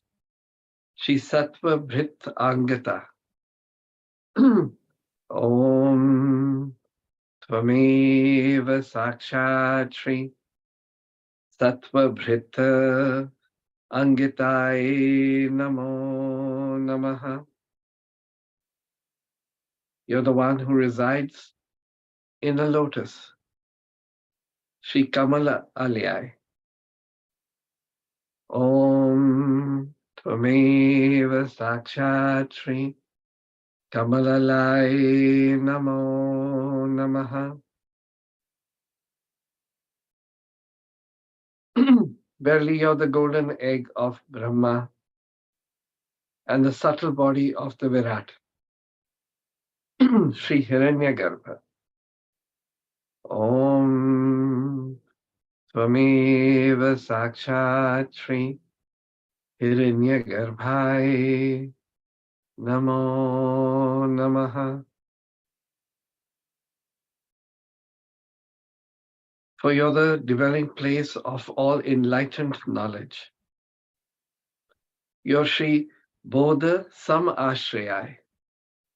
Om Tvameva Sakshat Shri Bodha Sam Ashrayai Namo Namaha. For you're the ruler of the Nabhi Chakra, Shri Nabhavi. Om Tvameva Sakshat Shri Nabhavi Namo Namaha.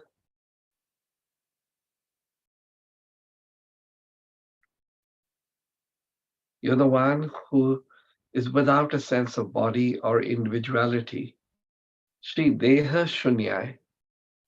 Om Tvameva Sakshat Shri Deha Shunyai Namo Namaha. For you're the one who knows the highest truth. Shri Paramartha Drisha. Om Tvameva Sakshat Shri Paramartha Drisha Namo Namaha. You're the one who's the knower of all the divine techniques. Shri Yantravid. Om Tvameva Sakshat Shri Yantravid Namo Namaha. And you're the one who's the support of this Mother Earth for your Shri Dhar Adharai. Om Tvameva Sakshat Shri Dhar Adharai Namo Namaha. Verily you're the one who's ancient and everlasting for your Shri Sanatan. Om Tvameva Sakshat Shri Sanatan Namo Namaha. And you're adorned with glorious awareness, Shri Chit Kirti Bhushanai. Om Tvameva Sakshat Shri Chitta Kirti Bhushanai Namo Namaha.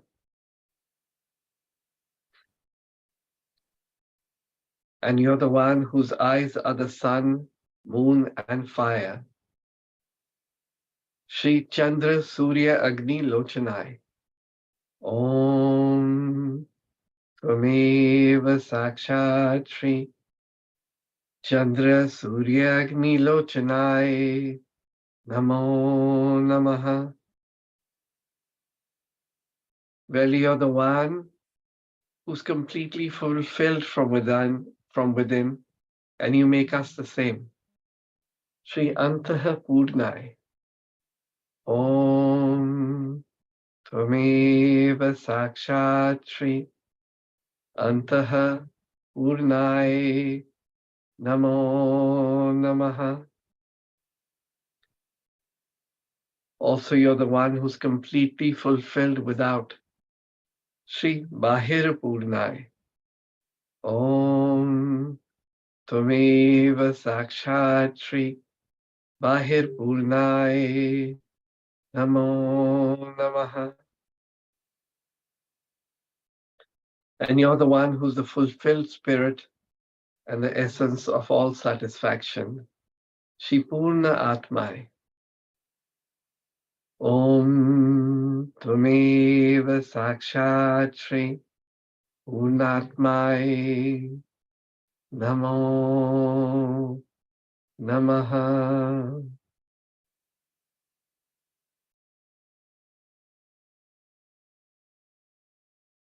For you're the one who contains the sky within himself. For your Shri Kha Garbhai. Om Tvameva Sakshat Shri Kha Garbhai Namo Namaha. You're worshipped by the immortals, Devas, for your Shri Amar Architai.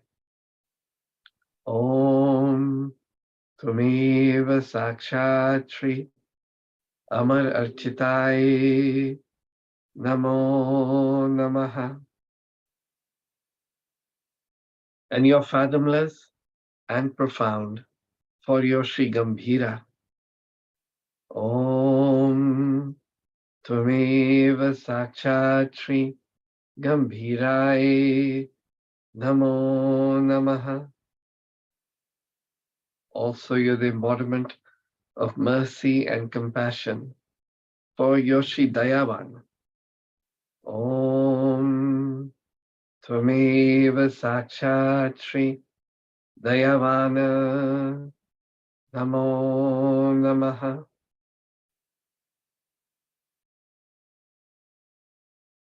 For the radiant light of discretion and knowledge. Yoshi Satta Vijnana Bhaskarai. Om Tvameva Sakshat Shri Satya Vijnana Bhaskarai Namo Namaha. Now this one we'll say the full mantra. For you, Lord God Almighty, who's ever auspicious and joyful, for your Sri Sadashivai. Om Tvameva Sakshat Shri Sadashivai Sakshat Shri Adi Shakti Shri Mataji Shri Nirmala Devai Namo Namaha. For you're also the one who we are privileged to have as both our mother and as Shri, our own Guru. For your Shri Guru Mata. We'll say the full mantra. Om Tvameva Sakshat Shri Guru Mata Sakshat Shri Adi Shakti Shri Mataji Shri Nirmala Devai Namo Namaha.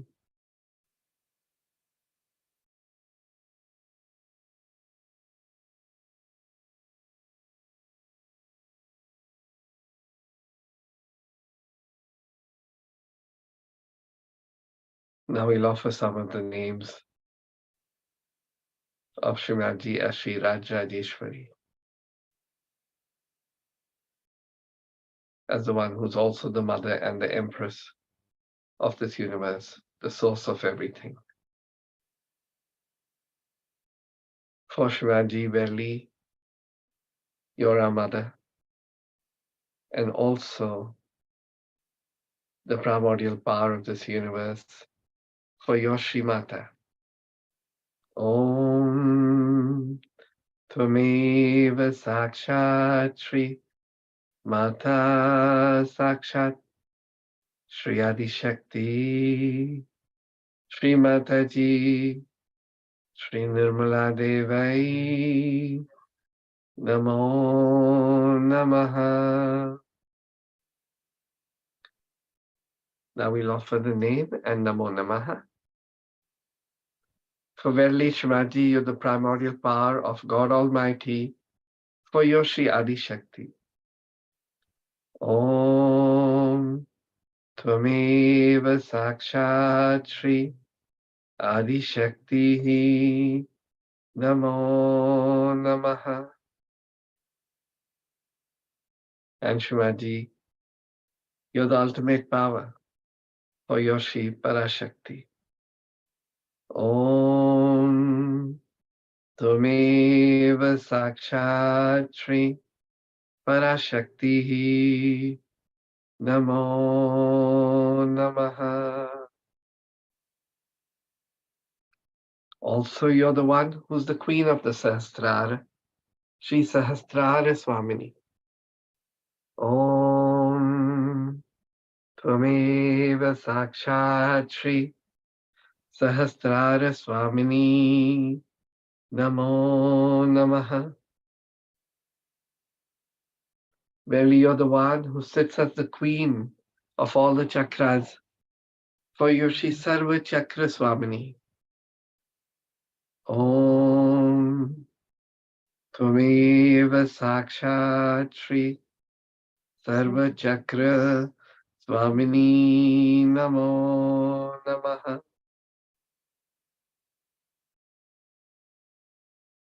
For you're the one who's the source, the queen of all creation, the creatrix herself. For your Shri Brahmanda Swamini. Om Tvameva Sakshat Shri Brahmanda Swamini Namo Namaha.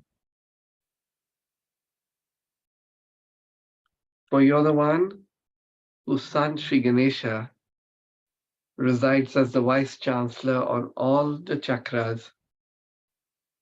For your Sri Sarva Chakra Putra Ganesh Sthitai.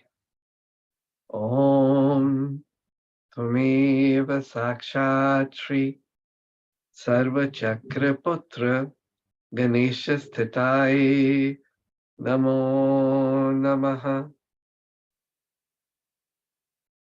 Verily, Shivaji, you're the one whose abode is above the 6 chakras. Shri Shat Chakra Opari Samsthitai. Om Tvameva Sakshat Shri Shat Chakra Opari Samsthitai Namo Namaha.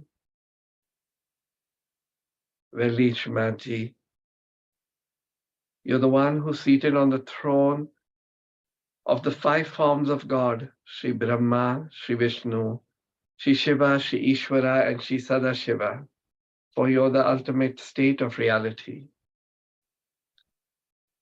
Sri Pancha Brahma Asana Sthitai. Om Tvameva Sakshat Shri Pancha Brahma Asan Sthitai Namo Namaha. Verily, Shivaji, you're the one who bestows Nirvichar Samadhi, which is the silent power of the universe, to all of us. For that, we thank you again and again. Shri Nirvichara Samadhi Vishwa Vyapani. Om Tvameva Sakshat Shri Nirvichara Samadhi Vishwa Vyapani Namo Namaha.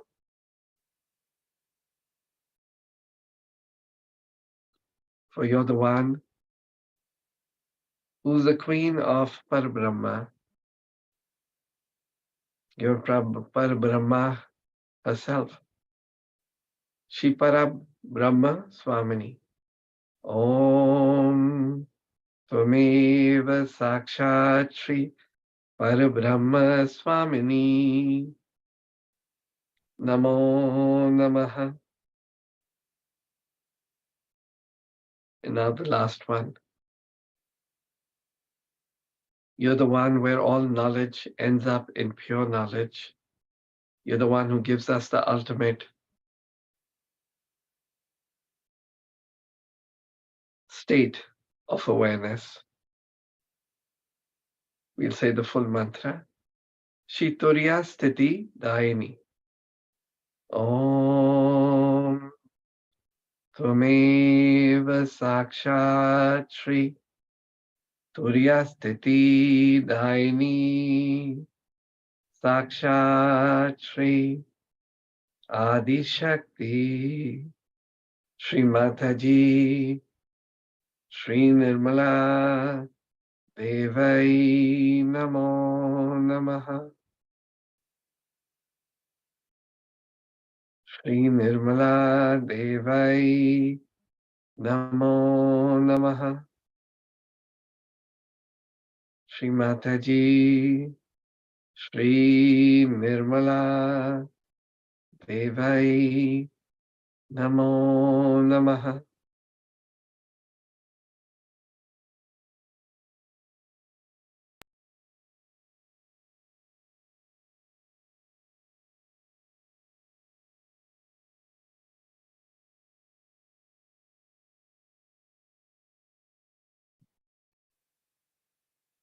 We must have confidence in ourselves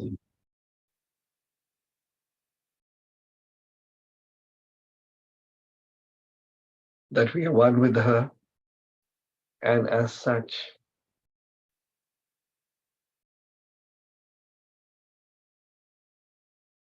are in that Turiya state. That's the only way to establish Nirvikalpa Samadhi within us.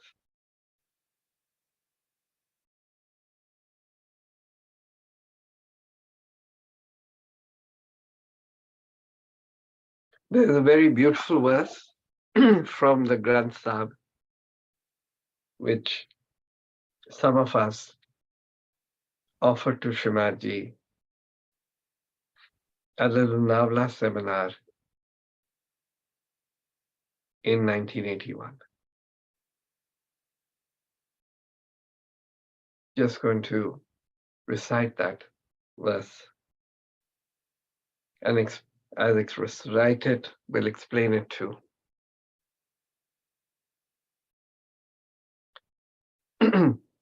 मैं हूँ परम पुरख का दासा.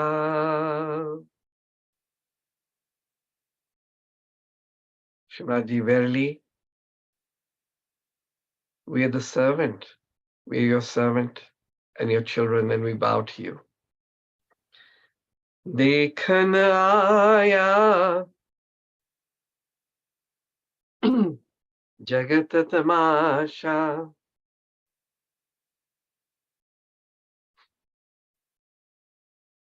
That came to see the play of this world. Hemkund पर्वत है जहाँ, सप्त श्रृंग सोवत है तहाँ. That where the Hemkund mountain is in the Himalayas, the Sapt Shring, which is Sri Adi Shakti, sleeps over there. Kari मैं तपस्या भारी, Mahakalika Aradhi. That I did a lot of penance and I worshipped you as Shri Mahakalika. And then the second verse is Tum Thakur Tum Peyar Das, that you're God Almighty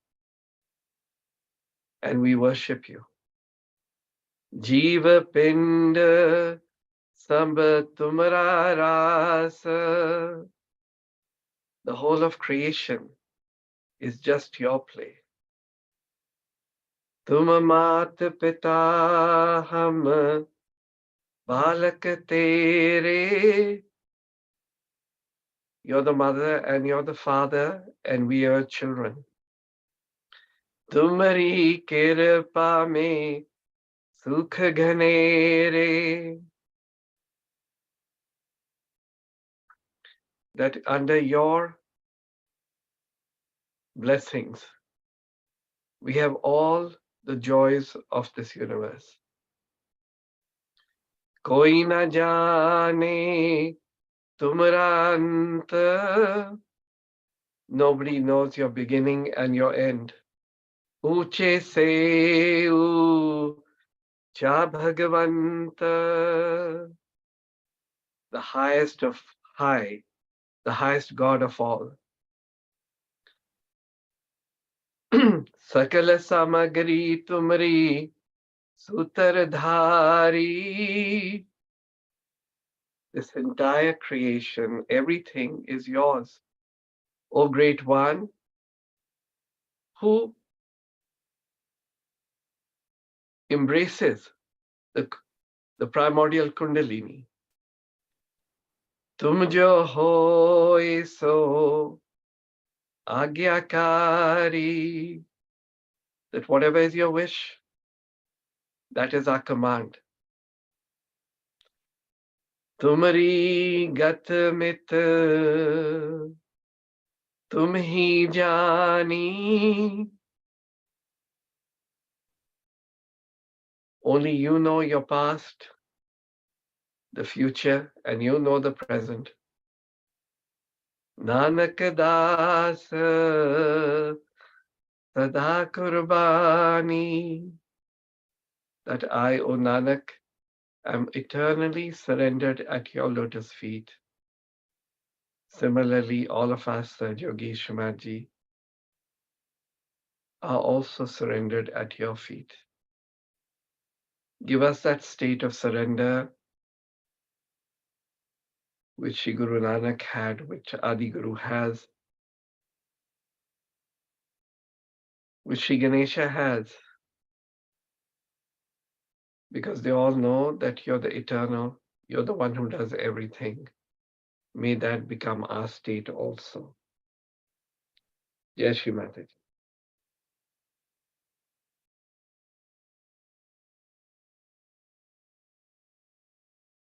Can get ready for Aarti.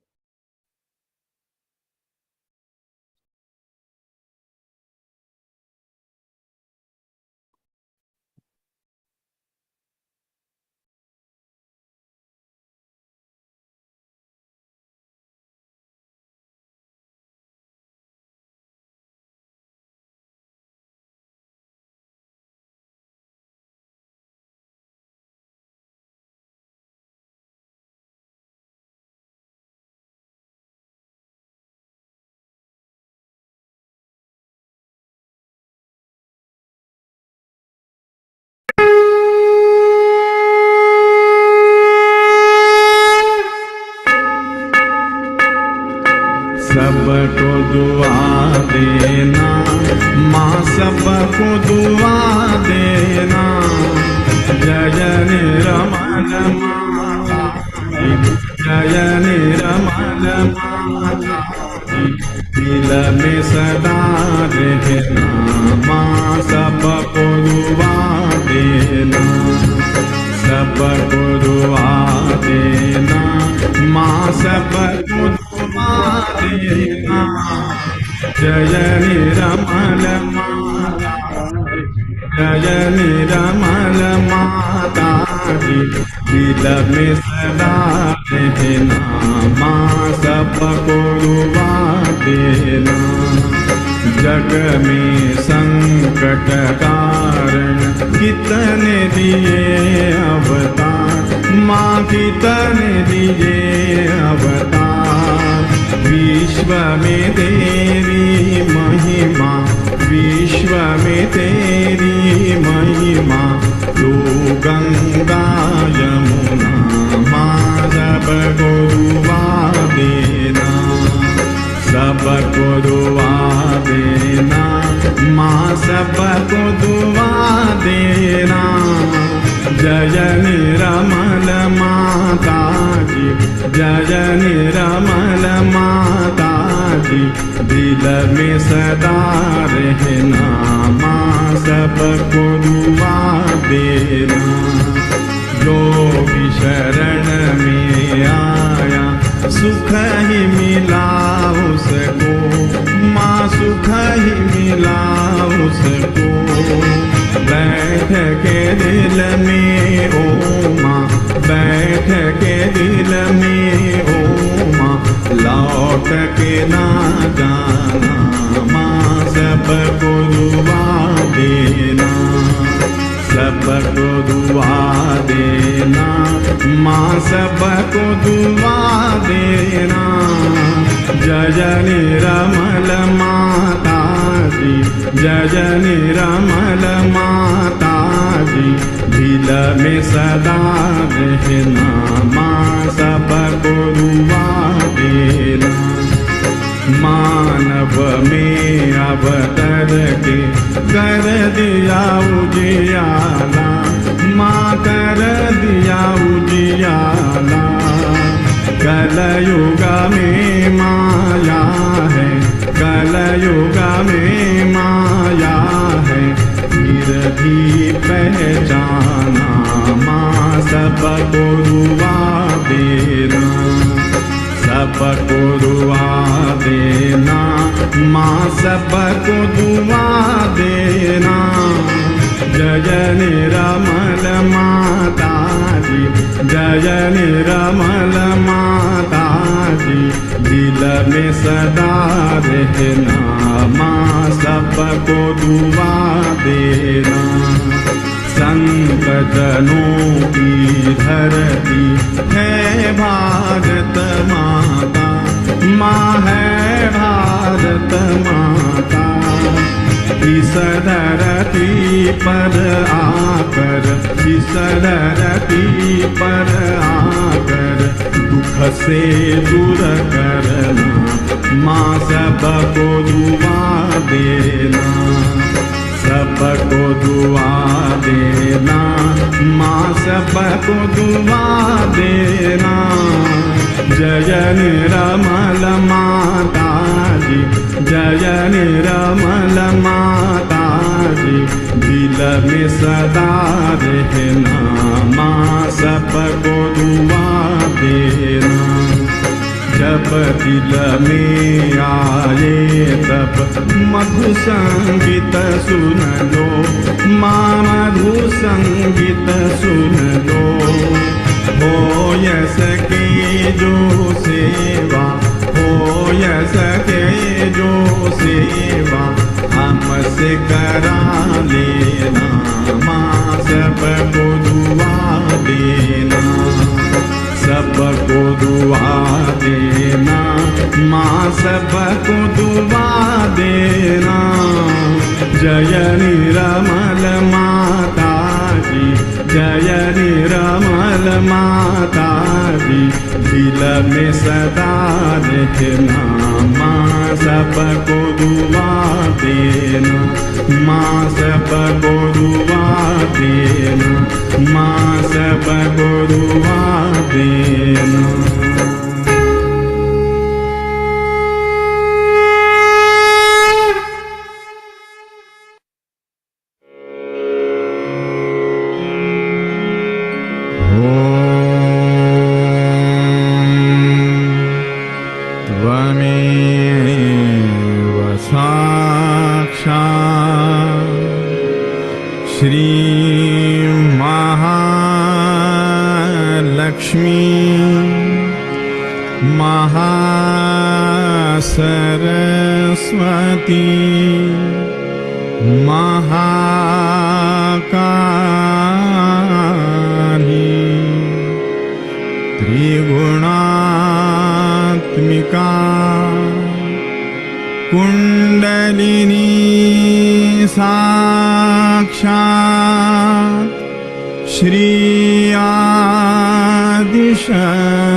सहस्रार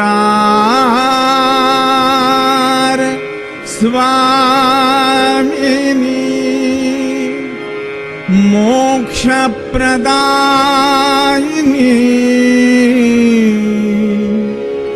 माता जी श्री निर्मला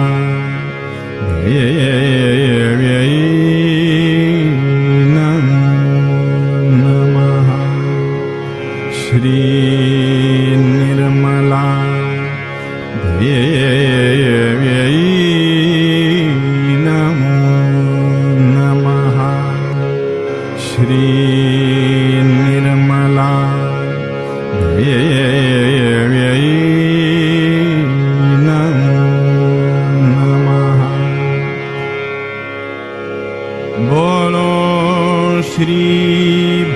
सरस्वती माताजी, श्री निर्मला देवी की जय।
Thank you.